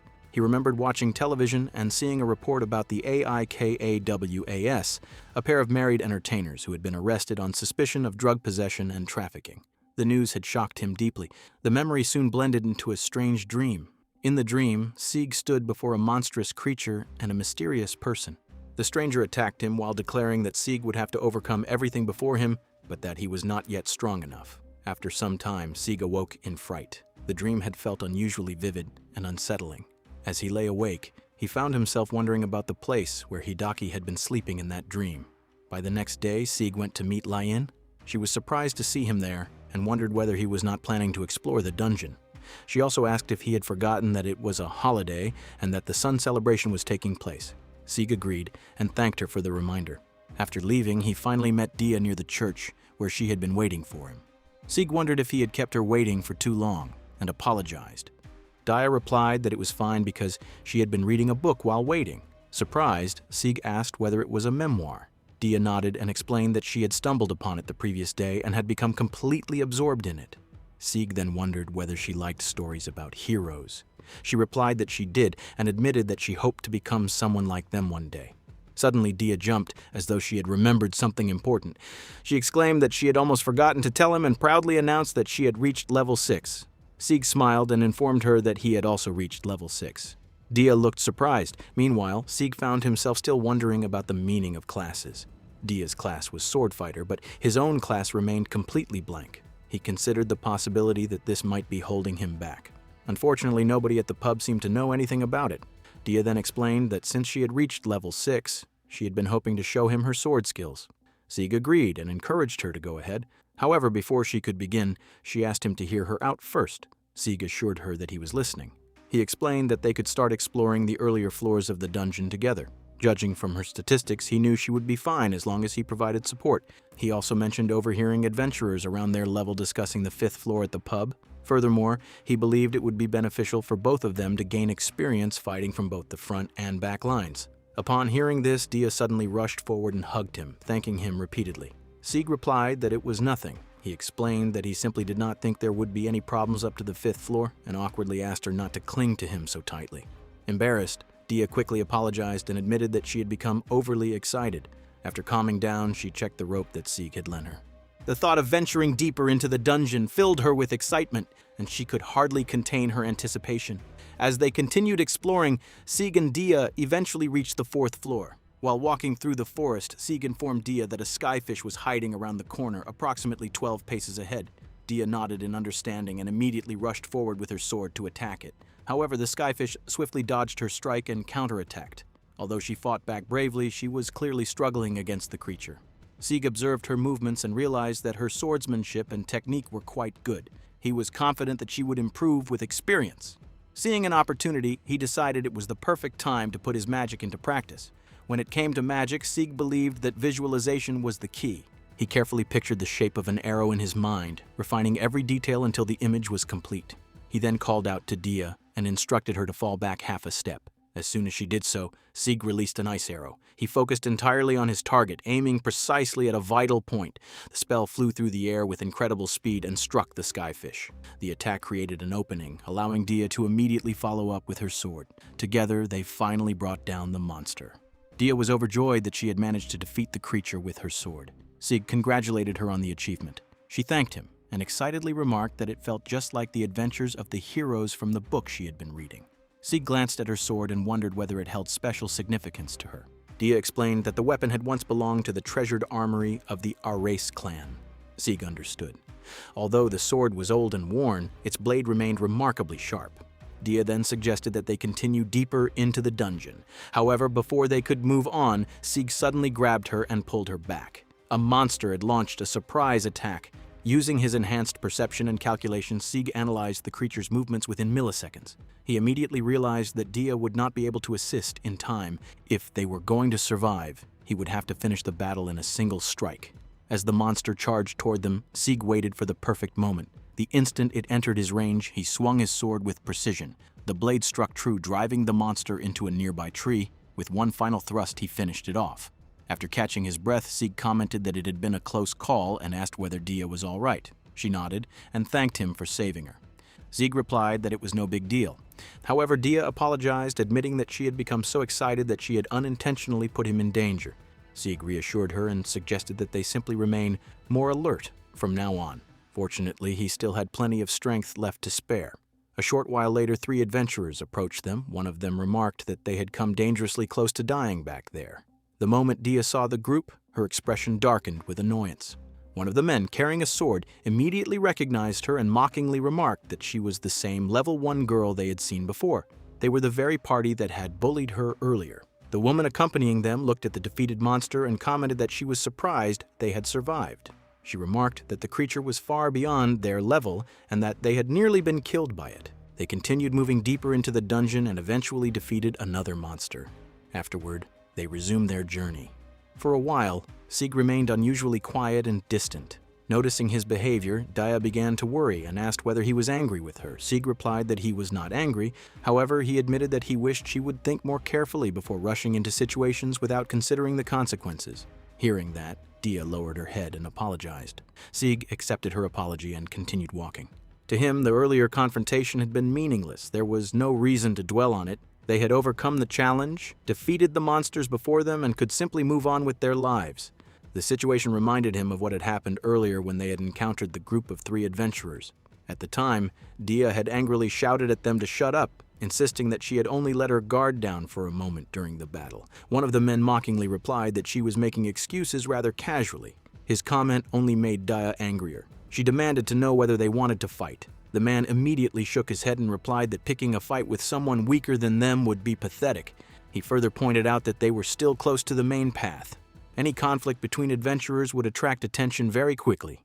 Dia protested that she was not weak and declared that she would never lose to people like them. The young man responded by pointing out that she was the one trying to start a fight in the first place. He then remarked that it was unfortunate because they were too busy to waste time dealing with a child like her. Furious, Dia accused them of trying to run away. The man replied that if she continued provoking them, he would not be able to ignore her forever. However, he explained that they were currently undertaking a guild quest and could not afford to start a public fight over something so trivial. He then suggested that if she truly wanted to prove herself, they should settle the matter through the guild's quest system instead. Curious, Dia asked what exactly he meant by that. The young man remarked that Sieg seemed new to the country. He explained that within the nation people could declare an oath-sworn duel before a ley line and the country would officially record it. Anyone who failed to honor such an oath would be treated as a criminal. Sieg wondered whether such a thing was truly binding. The young man replied that it was called an oath trial and that once an oath was sworn, there was no turning back. Sieg simply nodded in agreement. The young man then commented that Sieg was surprisingly sensible, which genuinely impressed him. Nearby, Lain suggested that Sieg should simply allow Dia to handle the matter herself. Eventually, Dia and the young man swore their oaths before the ley line. The young man declared that he would stake all the assets in his possession, along with his pride, on the outcome of the duel. Dia, determined not to back down, declared that she would stake all rights to her own body on the duel as well. The memory faded, and Sieg's thoughts returned to the present. Dia was apologizing again, explaining that she had never intended to drag him into the matter. Sieg replied that it was fine. After all, he had been the one who offered to help her. As they continued through the dungeon, Sieg listened to the dying cries of the monsters they defeated. The sounds unsettled him. He doubted the creatures were calling for reinforcements, but the possibility still lingered in the back of his mind.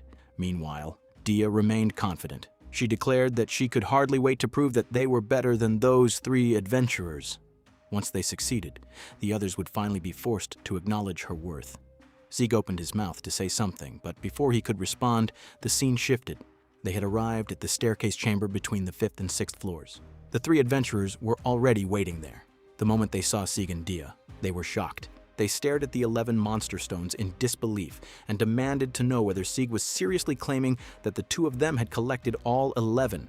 To them, it seemed impossible. One of them immediately accused Sieg of cheating and violating the rules. Sieg calmly denied the accusation and stated that they had indeed defeated all 11 monsters. Privately, he admitted that they had used some unconventional methods, but they had still earned the victory fairly. Dia proudly declared that they had accomplished it through their own abilities and added that Sieg had been especially helpful. Sieg silently wished she would stop provoking them. Suddenly, the group's leader threw down the monster stones and shouted that he refused to accept the result. Dia stared at him in disbelief. The man declared that the wager was invalid. In his opinion, there was no way they could have lost to a bratty level 1 girl. Dia immediately reminded him that they had sworn their oath before the ley line.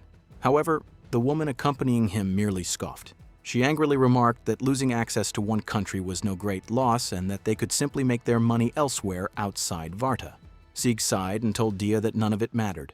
As long as they no longer had access to the wagered funds, everything would work itself out. There was no reason to waste time trying to impress people like them. Dia reluctantly agreed. Sieg then asked her to leave the rest to him. However, she insisted that she wanted to fight as well. Sieg shook his head and replied that he could handle it alone. The 3 adventurers charged at him. To their surprise, Sieg effortlessly avoided every attack. They stared in disbelief and wondered how someone who supposedly struggled on the lower floors could move so skillfully. Sieg already understood the answer. Although they were higher-level adventurers, their superior statistics meant little against his dimensional magic. The trio attacked again. Sieg immediately recognized a double strike technique where the second attack was concealed behind the first. He dodged the initial strike and leaped into the air. The hidden second attack should have connected. Instead, Sieg twisted his body at the last moment and evaded it completely. The attackers could only stare in shock. The woman watched helplessly as Sieg closed the distance and placed the tip of his sword against their leader's throat. Sieg calmly informed him that the fight was over. He explained that he did not care about their money. All he wanted was a promise that they would never stand in his way again. Faced with no alternative, the other 2 surrendered. The 3 adventurers quickly left. Once they were gone, Sieg finally relaxed. He silently thanked his dimensional spell. The battle had not been especially difficult, although there had been several dangerous moments. The fight reminded him that numbers were not everything. Statistics alone could not determine the outcome of a battle. As he looked around, he noticed a short sword lying on the ground. It appeared that one of the adventurers had forgotten it during their retreat. Deciding it might be useful later, Sieg stored it away. A short while later, Dia approached him and apologized once again. Sieg replied that there was no need for apologies. He admitted that he had been angry at those adventurers and was actually glad he had been able to deal with them. Dia explained that she had never wanted things to escalate so far. All she had wanted was for them to acknowledge her. Sieg smiled faintly. He admitted that earning acceptance from others was often a difficult task. In truth, he was not even certain that other people's approval held much value in the first place. Having spent a large amount of mana during the battle, Sieg suggested that they return for the day. Just as they prepared to leave, both of them felt an overwhelming and unsettling presence. Sieg immediately froze. It could not be. A voice suddenly echoed through the chamber. The speaker asked whether they had been frightened and politely apologized. He explained that he simply could not allow them to leave. The voice continued, remarking that children blessed by the light were exceedingly rare, and that it was a pleasure to finally meet them. Sieg and Dia turned toward the source of the voice. A portal had opened nearby. From within emerged a terrifying monster. Standing before it was a man who introduced himself as Teta, the sentinel of the 20th floor. A chilling smile spread across his face as he welcomed them.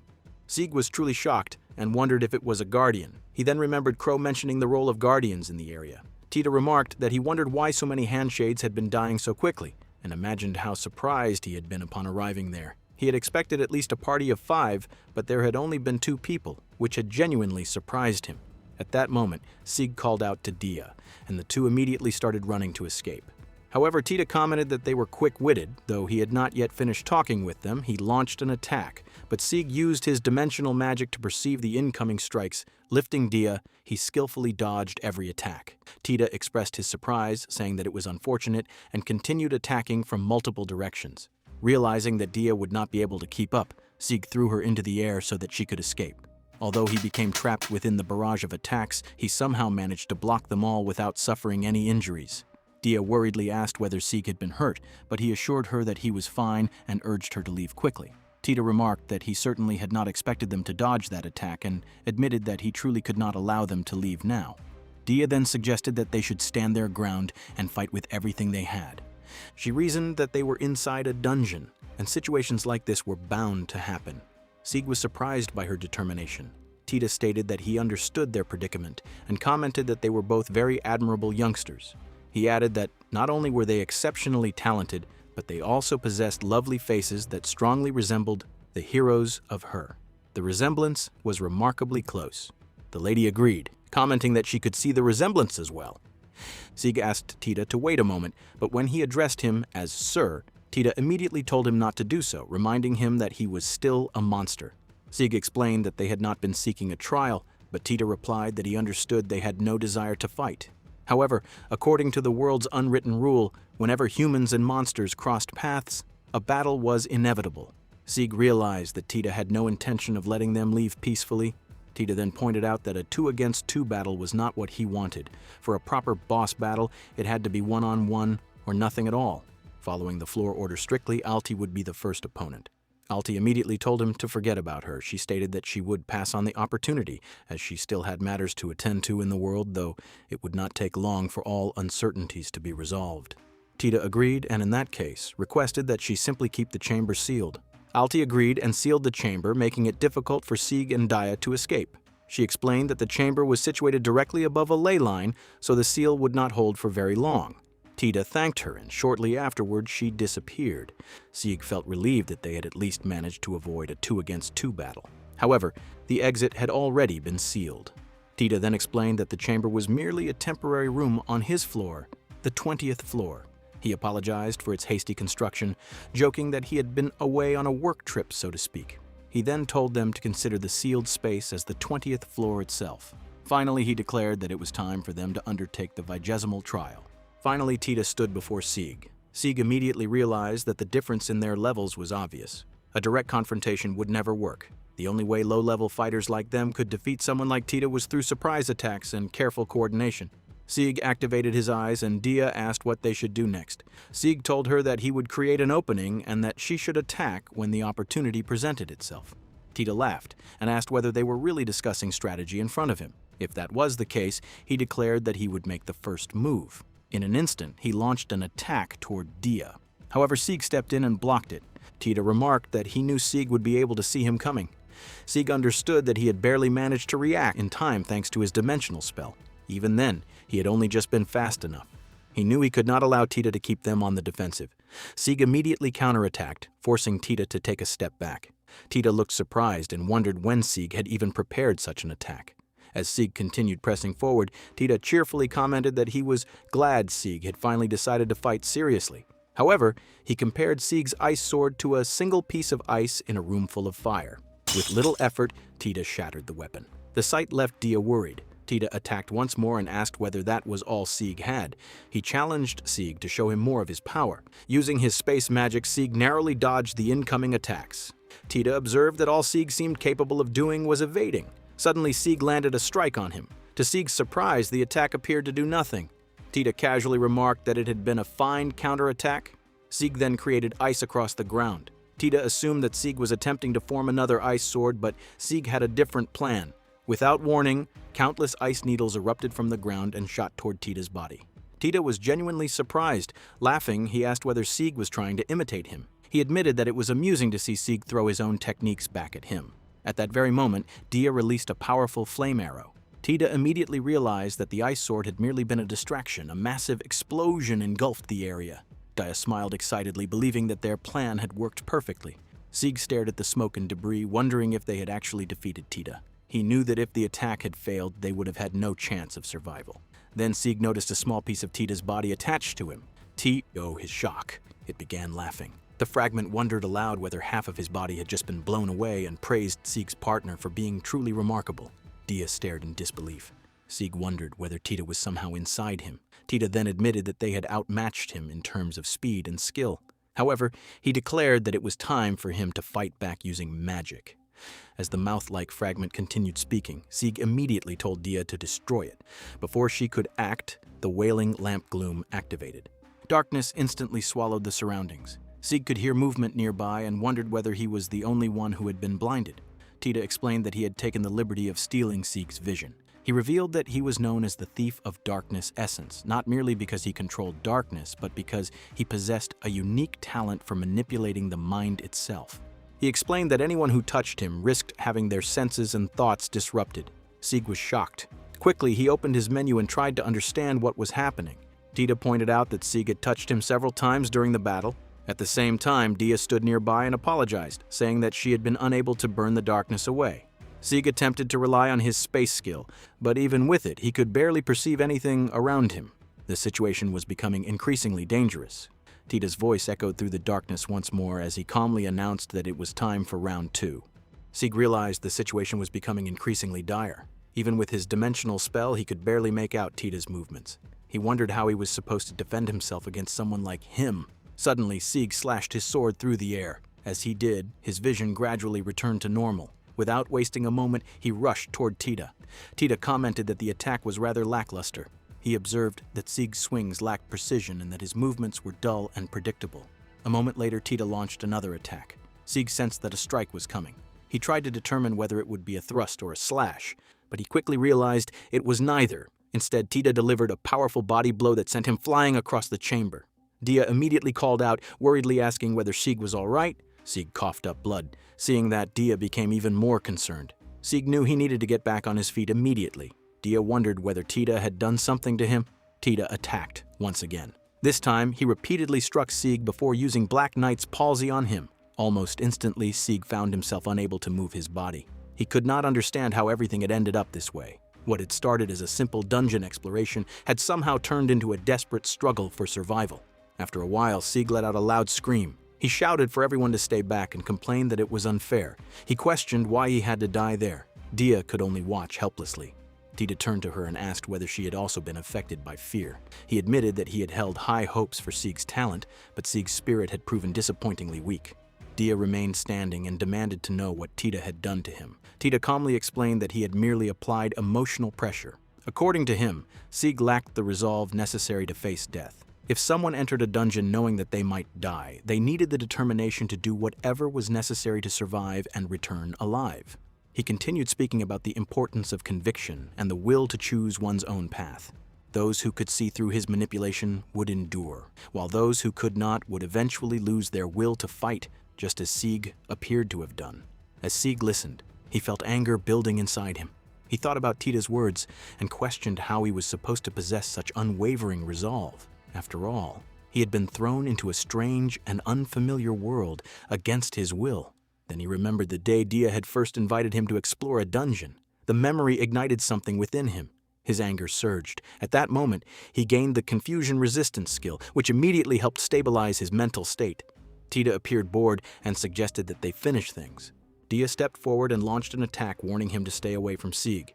Teta merely smiled. He commented that she was impressive, but alone she posed no threat to him. He described her as a one-trick pony who relied too heavily on others. He added that he intended to steal the power behind her previous spell. Dia demanded to know what he was talking about. Before she could react, Teta captured her. He informed her that he would not even need to take her entire voice.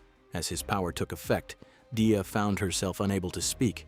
Teta explained that a mage who could not cast spells without incantations was no match for him. Just as he was about to strike Dia, Sieg suddenly appeared. Using Frost Freeze, Sieg grabbed Teta's arm and covered it in ice. The frozen arm quickly became trapped within a thick layer of frost.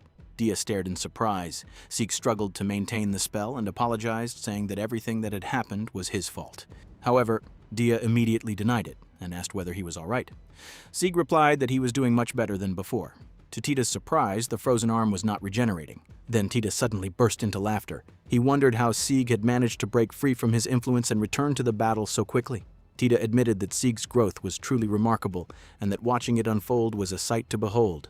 Sieg replied that it seemed Teta's specialty no longer worked on him. Teta shook his head and pointed out that Sieg had succumbed to panic only moments earlier. He insisted that overcoming such fear completely would take time. Sieg acknowledged that Teta might be right. Then he smiled and suggested that they find out together. Sieg knew that, because of his previous attacks, he had already run out of MP. However, magic was his only lifeline at that moment. He could not retreat, nor could he afford to remain on the defensive. If he hesitated or simply stood still, he knew he would be finished. There was only one option left. He had to give everything he had. Using the last of his strength, Sieg cast Freeze and formed an ice blade. Teta watched him with amusement and wondered what he should take from Sieg next. Suddenly, he used his strange ability once more and remarked that perhaps he should start by taking away all of Sieg's ice-based abilities. He also admitted that Sieg's observation skill had become quite a thorn in his side. Sieg looked around in confusion. Teta had vanished again. He wondered where Teta had gone and what he intended to take from him this time. Countless thoughts raced through Sieg's mind. Then, all at once, another unknown status effect was added to his confusion skill. The effect attempted to overwhelm his mind and to stabilize his mental state. However, as Sieg regained his senses, he immediately noticed Teta attacking from behind. Reacting instinctively, Sieg dodged the strike. Teta looked genuinely surprised. Laughing, he commented that this was exactly why he could never resist a good fight. He wondered whether Sieg felt the same excitement. Sieg responded with another attack, striking Teta once again. Teta attempted to capture him with his magic, but Sieg remained calm. He remembered Teta explaining that his status effects targeted the spirit rather than the body.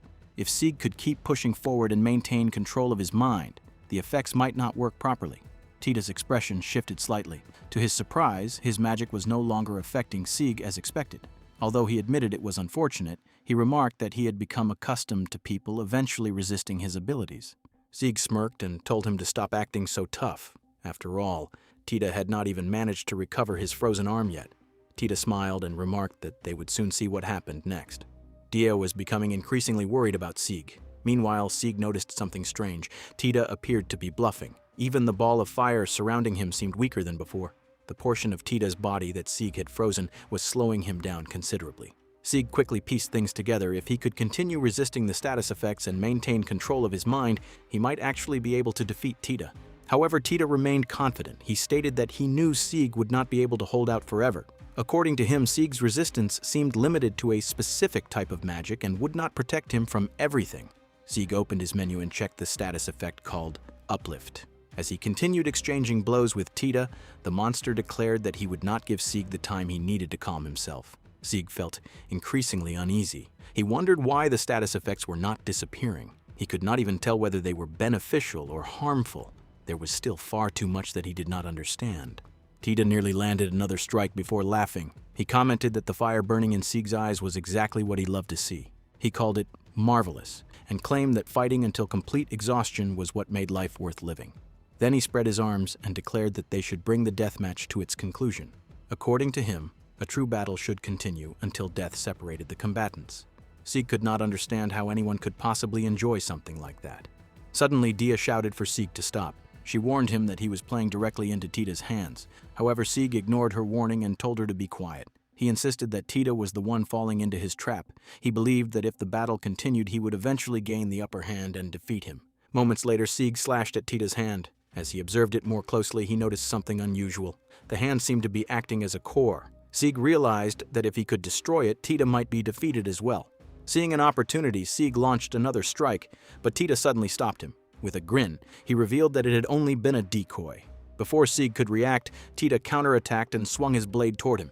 At that very moment, Dia rushed forward and placed herself between them. The slash struck her instead. Even after taking the blow, she attempted to retaliate and attack Teta. Teta blinked in surprise and admitted that he had almost forgotten about her. Without hesitation, he swung again. The second slash severed the arm she had raised to strike him. Dia's attack failed. A moment later, she collapsed to the ground directly in front of Sieg's eyes. For a brief instant, everything seemed to stand still. After a while, Sieg heard the beast howling. It lasted only for a moment, and he had no idea what he had just witnessed or what that creature was. However, he clearly heard the beast's anguished wail, and the pure sorrow within it echoed through his mind. As Sieg lifted Dia, he was completely shocked. Teta appeared once again, laughing as he remarked that it was touching how humans formed such deep bonds. He added that the creature's small size made it even more beautiful. Angered by his words, Sieg used ice magic to force Teta to keep his distance. However, Teta continued laughing and remarked that it seemed Sieg was not feeling so uplifted anymore. Sieg was overwhelmed with worry as he wondered what he should do. Dia might already be dead. From one perspective, she had merely been a tool for him to use, and even a decoy if the situation had demanded it. Yet there was no way he could ever treat her like that. He had never wanted to stick his neck out for anyone and had always wanted to run away from the world. However, he was terrified of facing everything alone. That was why he had lied to himself. It was not Dia who had been reaching out for help. It had been Sieg himself. Dia was his one and only friend in the world, and he refused to let her die like this. Sieg quickly used ice to stop the bleeding from her wounds before standing up. Filled with desperation, he rushed toward Teta and launched an attack. Teta was surprised that Sieg had returned to the fight, turning his fear into sheer rage. However, he wondered whether Sieg truly believed that such determination would be enough to defeat him. Sieg continued striking with his freezing attacks. Teta told him to keep going, claiming that he would never tire of him. The ice shards remained small, and Sieg could see the pained expression on Teta's face. At the same time, Teta realized that Sieg was using his life force in place of magical power. Teta looked forward to seeing which would give out first, the body of Sieg or his own. Sieg had absolutely no MP left, yet he continued fighting. As he did, he thought he could hear the sound of swords clashing. Dia watched everything unfold. Her thoughts drifted back to the past, to the days when she practiced swordsmanship. During one of those training sessions, her parents had approached her and wondered whether she had been spending too much time playing with swords again. Dia replied that she was not playing and insisted that she was going to become a sword fighter one day. Her mother commented that Dia would become a hero, like the ones from the stories she loved so much. Meanwhile, Dia's father encouraged her to train harder, and they continued practicing together. After a while, they noticed a girl standing behind them. Dia wondered who the woman was. Suddenly, everyone knelt before the lady, addressing her as Sith, and wondering about the reason for her visit. Dia asked her mother whether she knew the beautiful woman. Her mother nodded and explained that Sith was an apostlekin, one who had been sent down from the heavens. Dia stopped reminiscing and wondered whether that was truly how her former self had ended. She realized that it had probably always been her destined end, and she did not mind it. However, she felt differently when it came to Sieg. She was the one who had dragged him into all of this. Sieg had simply gone along with what she wanted. He had listened to her, stayed by her side, and accepted her for who she was. Sieg was the only friend she had in that world, and she refused to let him die like this. With that determination, Dia stood up. Sieg was surprised to see her rise once more. Dia immediately cast the blessed spell Full Cure on Sieg. A warm sensation spread through his body, and he realized that his HP had been completely restored. However, the spell also affected Teta. Without wasting any time, Dia followed up by firing divine arrows at Teta. Sieg dodged the attacks and initially wondered whether Dia was firing her magic randomly. However, he soon realized that the arrows of light were actively pursuing Teta. At that moment, he felt that this was not the same Dia he had known before. She continued launching divine arrows relentlessly. Sieg could tell that her entire focus was on Teta, and that was exactly what he needed. As far as he knew, Dia possessed far more magic than she had ever shown before. He did not understand why she had never used it, but now she was unleashing everything she had. Together, they managed to drive Teta into a corner. Both Sieg and Dia were already exhausted, and they knew that this was likely their final opportunity to end the battle. Even so, Sieg hesitated, uncertain whether they would truly be able to finish him. Then his hesitation turned into determination. Filled with rage and resolve, he told himself that no matter what happened, he had to finish this fight. After a while, Sieg noticed the bubbles of light surrounding him. Confused, he wondered whether they were interfering with the Guardian's magic. He guessed that this was the purpose of the beams that had been chasing Teta, although they were not precise enough to land a clean hit on him. The healing spell had bought them some time, but that was all it had done. Both Sieg and Dia were already exhausted, and they knew they had to win this battle now. Teta continued dodging every attack while remarking that it was quite an impressive move. He speculated that Sieg must have entered the storm of light, causing the mind-twisting effect of his magic to be broken. He admitted that the spell had brought back old memories for him. Sieg slowly circled around Teta. Teta wondered whether Sieg had finally gathered enough courage. He noticed that Sieg was no longer using his freezing attacks and jumped backward, stating that he was glad Sieg had come to face him once more. Teta then launched a strike at Sieg, but Sieg dropped to the ground and narrowly dodged it. As he did, Sieg realized that Teta's body was almost fluid. He could alter its shape at will, meaning that repeating the same attack pattern would never work. Sieg began wondering if there was another way to force Teta into a vulnerable position. Then an idea came to him. Using calculus, Sieg launched a powerful attack, causing a massive explosion around Teta's body. Teta commented that it was a clever tactic. However, he declared that he would not fall for the same trick twice and added that he had already seen the attack coming. Sieg merely smiled and thought that Teta should not be so certain. He then cast an ice spell onto the ground, confusing Teta. Sieg knew that Dia's spells alone would never be enough to finish him. Teta was simply too agile and slippery for that. That was why Sieg had used calculus to predict the exact location where Teta would dodge. The moment Teta moved, Sieg unleashed a frozen spike directly at the predicted position. Sieg knew that he had very little magic remaining. He intended to end the battle with this attack. However, just as victory seemed within reach, Sieg suddenly felt something strange inside his body. A sharp pain surged through him, and before he could understand what was happening, he coughed up blood. Sieg could see how pleased Teta seemed, but he ignored it and charged at him once again, using every last bit of strength he had left. Teta immediately understood that it was a suicidal charge, but he did not seem concerned by it. Sieg closed the distance and finally moved in to strike. Teta reacted first. He intercepted the attack and stabbed Sieg through the hand that held his weapon. He remarked that Sieg had just lost his weapon and wondered what he intended to do next. He added that Sieg should show him what he was planning. However, Sieg had already anticipated this possibility. Using his storage skill, he summoned a dagger into his other hand and immediately drove it into Teta. The attack tore through Teta, shattering his body into countless pieces. Sieg reminded him that Teta had said earlier that the battle belonged to the two of them. To Sieg's surprise, Teta was still alive. Laughing weakly, he replied that he knew. He said that they had been the ones who should fulfill his desire and thanked them for doing so. He added that his wish had finally been fulfilled and that, at this rate, Alti would be fine as well. After thanking Sieg one final time, Teta disappeared completely, leaving behind only a magic crystal. Sieg stared at the crystal and wondered what Teta had meant about them fulfilling his wish. However, his thoughts were interrupted when he suddenly noticed Dia collapse to the ground. Panicked, he rushed over to her side and quickly checked her condition. To his relief, she was still breathing. The healing spell must have helped keep her alive, but she still needed proper treatment as soon as possible. Without hesitation, Sieg lifted Dia onto his back and began carrying her away. As he took a step forward, Dia quietly apologized to him. Sieg replied that everything was fine. They had defeated Teta, and she could finally relax. He told her that they should head home. At that moment, a new title was unlocked for Sieg. Title acquired, Scourge of the Dark. The title granted Sieg a 0.5 increase in his mental magic attribute. The story began with Dia's birth. At the time, she did not even have a proper name. When she was born, a pair of wings adorned her back. Because of this unusual appearance, her mother called her Diablo, and no one ever bothered to give her another name. As the years passed, a woman prayed for help, and a magical material was created through a miracle. A man remarked that they would finally be safe from the monsters, and the villagers expressed their gratitude towards Sith for making it possible. Sith was treated with great respect because the people of the village believed that she was a descendant of both the apostles and the heroes of legend. When the village priest had seen the wings on her back at birth, he had declared her to be an apostlekin. She was told that apostlekin were legendary divine messengers who descended from the heavens to perform miracles for the needy and the poor. The priests revered her and raised her with warmth, care, and respect. Everyone in the village respected her deeply. Whenever she used her magic to protect them, they thanked her and said that they felt relieved, knowing that Sith's magic kept them safe from monsters. One day, a woman offered Sith some of the village's harvest. The woman modestly admitted that it was not much, but asked her to accept it. The priest immediately objected, saying that the village had suffered a poor harvest and could not afford to give away their food. However, the woman insisted that there was no need to worry.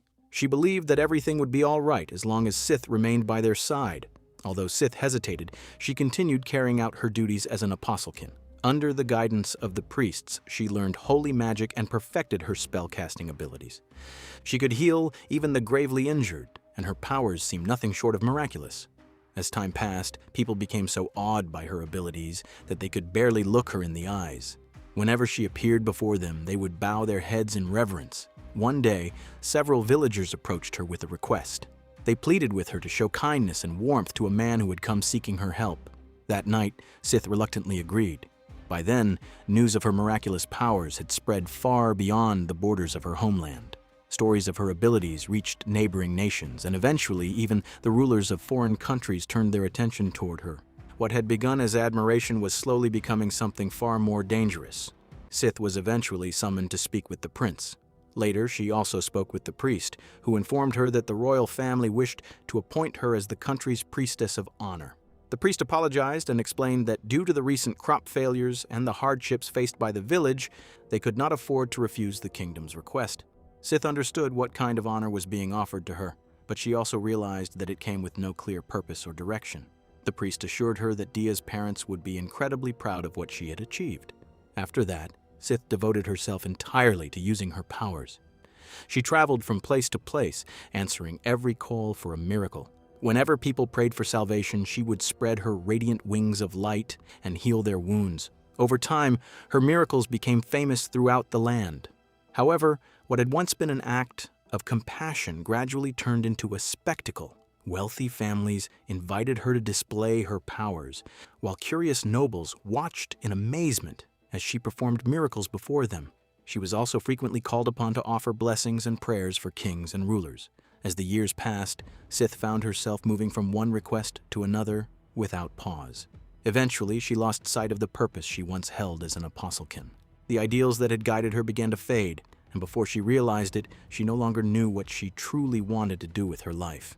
After offering her prayers, Lita was approached by a frantic woman who begged Dia to marry and pleaded with her to cure her child's illness and save the child's life. A man became angry at the woman and questioned what she thought she was doing, reminding her that Dia was a holy figure.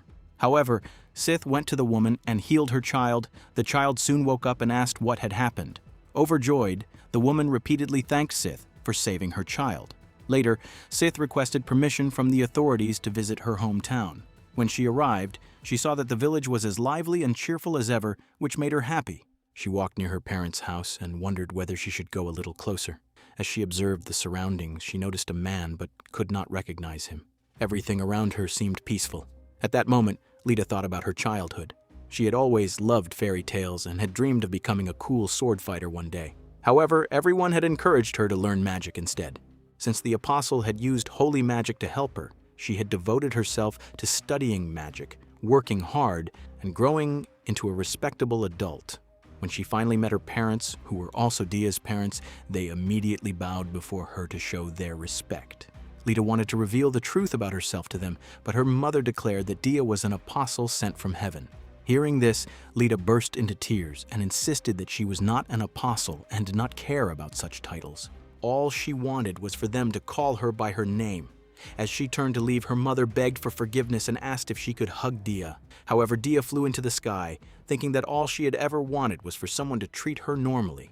It was the one thing she had always longed for. The memory faded and she returned to the present. Sieg was carrying Dia toward a tree and had spotted a town in the distance. He hoped they would find a doctor soon and asked her to hold on a little longer. Sieg apologized, admitting that he was the one who had dragged her into that hall. He explained that he had been desperate to enter the dungeon because he needed answers, yet he had been too cowardly to go alone. He confessed that he had knowingly put someone else in danger for his own sake and believed that he was the one who truly owed an apology. Even so, he sincerely thanked Dia for accompanying him into the dungeon. He admitted that it was because of her that he had been able to take his first real step forward and find the courage he had always lacked. For that reason, he was deeply grateful to her. Upon hearing his words, Dia began to cry and tightly hugged him from behind. Sieg gazed at the treasured blade of the Erase clan and silently promised Dia that he would surely return. His thoughts drifted back to a few hours earlier when Dia had been lying in a hospital bed. One of her arms had been severed, and the doctor had been examining her condition. The doctor explained that her right forearm could not be restored. Too much time had passed since it had been severed, and in the worst-case scenario, the wound had been forcibly closed with magic. Because of that, reattachment was completely out of the question. Although it pained him to say so, the doctor advised Sieg to give up any hope of restoring her arm. Sieg quietly acknowledged the doctor's words. The doctor then moved on to discuss the injuries around Dia's lumbar region. As he listened, Sieg wondered how advanced the medical knowledge of that world really was. Since magic existed there, he had hoped it might be capable of miracles. However, he was beginning to realize that magic was not all-powerful. After all, dungeon divers who had lost limbs were not uncommon sights back at the pub. Even so, he remained deeply worried about Dia. The doctor explained that the scar would most likely remain permanently. However, he doubted that Dia would be particularly concerned about it. To Sieg, the doctor seemed to be making the situation sound incredibly grim. Continuing his explanation, the doctor stated that Dia's blood loss had significantly reduced her magical power. They would treat her with medication and magical therapy if necessary. With proper treatment, he estimated that it would take approximately a week for her to make a full recovery. Sieg wondered how blood loss could affect magical power. He vaguely remembered reading somewhere that blood was connected to magic energy. This led him to worry whether Dia's MP recovery would become slower in the future. Finally, the doctor mentioned his greatest concern. Losing an arm would inevitably affect Dia's physical and mental balance. Although they had already prepared a prosthetic limb for her, her swordsmanship and spellcasting abilities would undoubtedly suffer.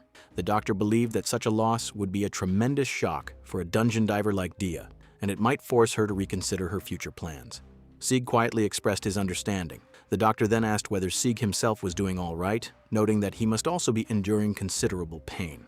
Sieg replied that he was fine, although he admitted that there were many things weighing heavily on his mind. The doctor informed him that he had now given his complete prognosis and advised him to take things easy. Sieg nodded and thanked the doctor for everything. After the doctor left the room, Sieg went to check on Dia and found that she was already awake. Dia remarked that the old doctor had been unnecessarily dramatic. Sieg was surprised to see her awake so soon. Dia commented that she must have been unconscious for several days. Relieved to see that she had regained some of her energy, Sieg smiled. He then suddenly remembered something and told her that he had found her cherished hairpin. Dia smiled and admitted that she had completely forgotten about it. Sieg showed the hairpin to her. However, when Dia instinctively moved her arm, both of them were reminded of her injury. Looking at the damaged hairpin, Dia remarked that it was in pretty bad shape. Sieg decided to put it in her hair for her and asked her to look away for a moment. Dia became flustered and asked whether he was sure about doing that. Sieg told her to trust him, explaining that he had done the same thing many times for his sister. Surprised, Dia asked whether he had a sister. Sieg confirmed that he did and added that she was back home. Dia guessed that Sieg's sister was the reason he had become a dungeon diver. Sieg agreed and explained that he was searching for a way to cure her illness. Dia was amazed by his dedication. She commented that the illness must be extremely serious if entering dungeons was his only hope, and guessed that even her magic would not be capable of curing it.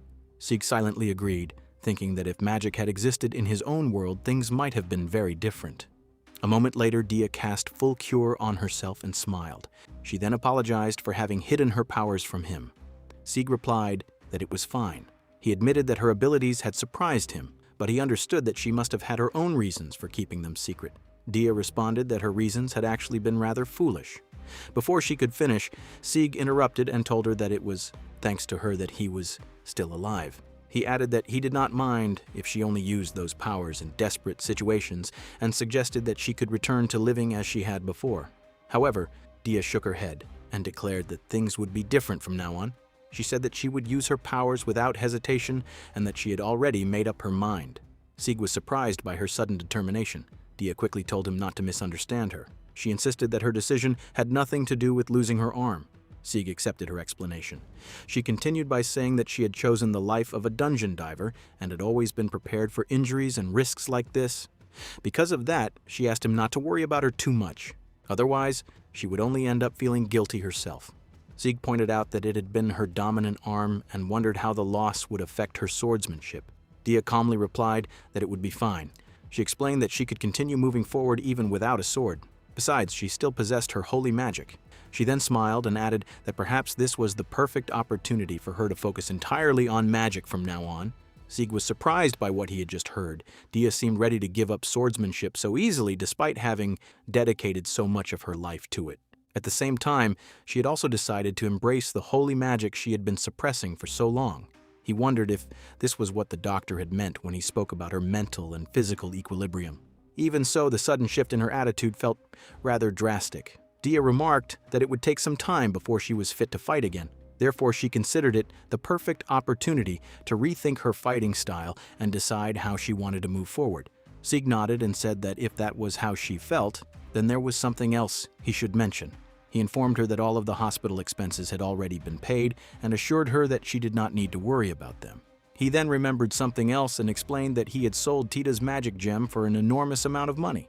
Dia was visibly surprised. Sieg continued by saying that many people had claimed the gem was purer than any magic gem they had ever seen. According to him, several influential figures had even come to inspect it personally. Since he knew that magic gems were one of the things Dia had always been interested in, he thought she would be happy to hear the news. Dia smiled and told him to keep the money for the time being. Sieg was confused. He recalled that earning money had always been one of her major goals and wondered why she was suddenly so indifferent about it. Dia explained that she did not need the money right now. She added that if Sieg needed it, he could even use her share of the rewards. Hearing that, Sieg became even more concerned. The strong fixation and determination she had always shown toward her goals seemed to have completely disappeared. He could not help but wonder whether she had given up entirely. After a brief silence, Dia looked at her hairpin and quietly remarked that she would need some time to rest, but she promised that she would return before long. She confidently told him that he could count on that. However, she admitted that she hated the fact that she would be unable to help him in the meantime. Sieg replied that he was considering taking a break from dungeon diving as well. He admitted that continuing alone would probably be difficult. Dia immediately disagreed. She told him that he was more than capable of advancing through the dungeon by himself. In her opinion, he could already defeat monsters on his own, and there were very few challenges that he could not overcome. She then confessed that she had often wondered why someone as strong as Sieg had chosen to partner with her. Although the question had lingered in her mind for a long time, she had never been able to ask it because she had needed him just as much as he had needed her. Dia went on to say that she genuinely believed in his abilities. She knew he could succeed on his own, which was why she questioned why he had never truly tried to venture into the dungeon alone. According to her, this was the perfect opportunity for him to do so. At the same time, she wanted to use this period to re-examine her own life and priorities. Afterward, Sieg could decide for himself whether he truly needed her as a partner or not.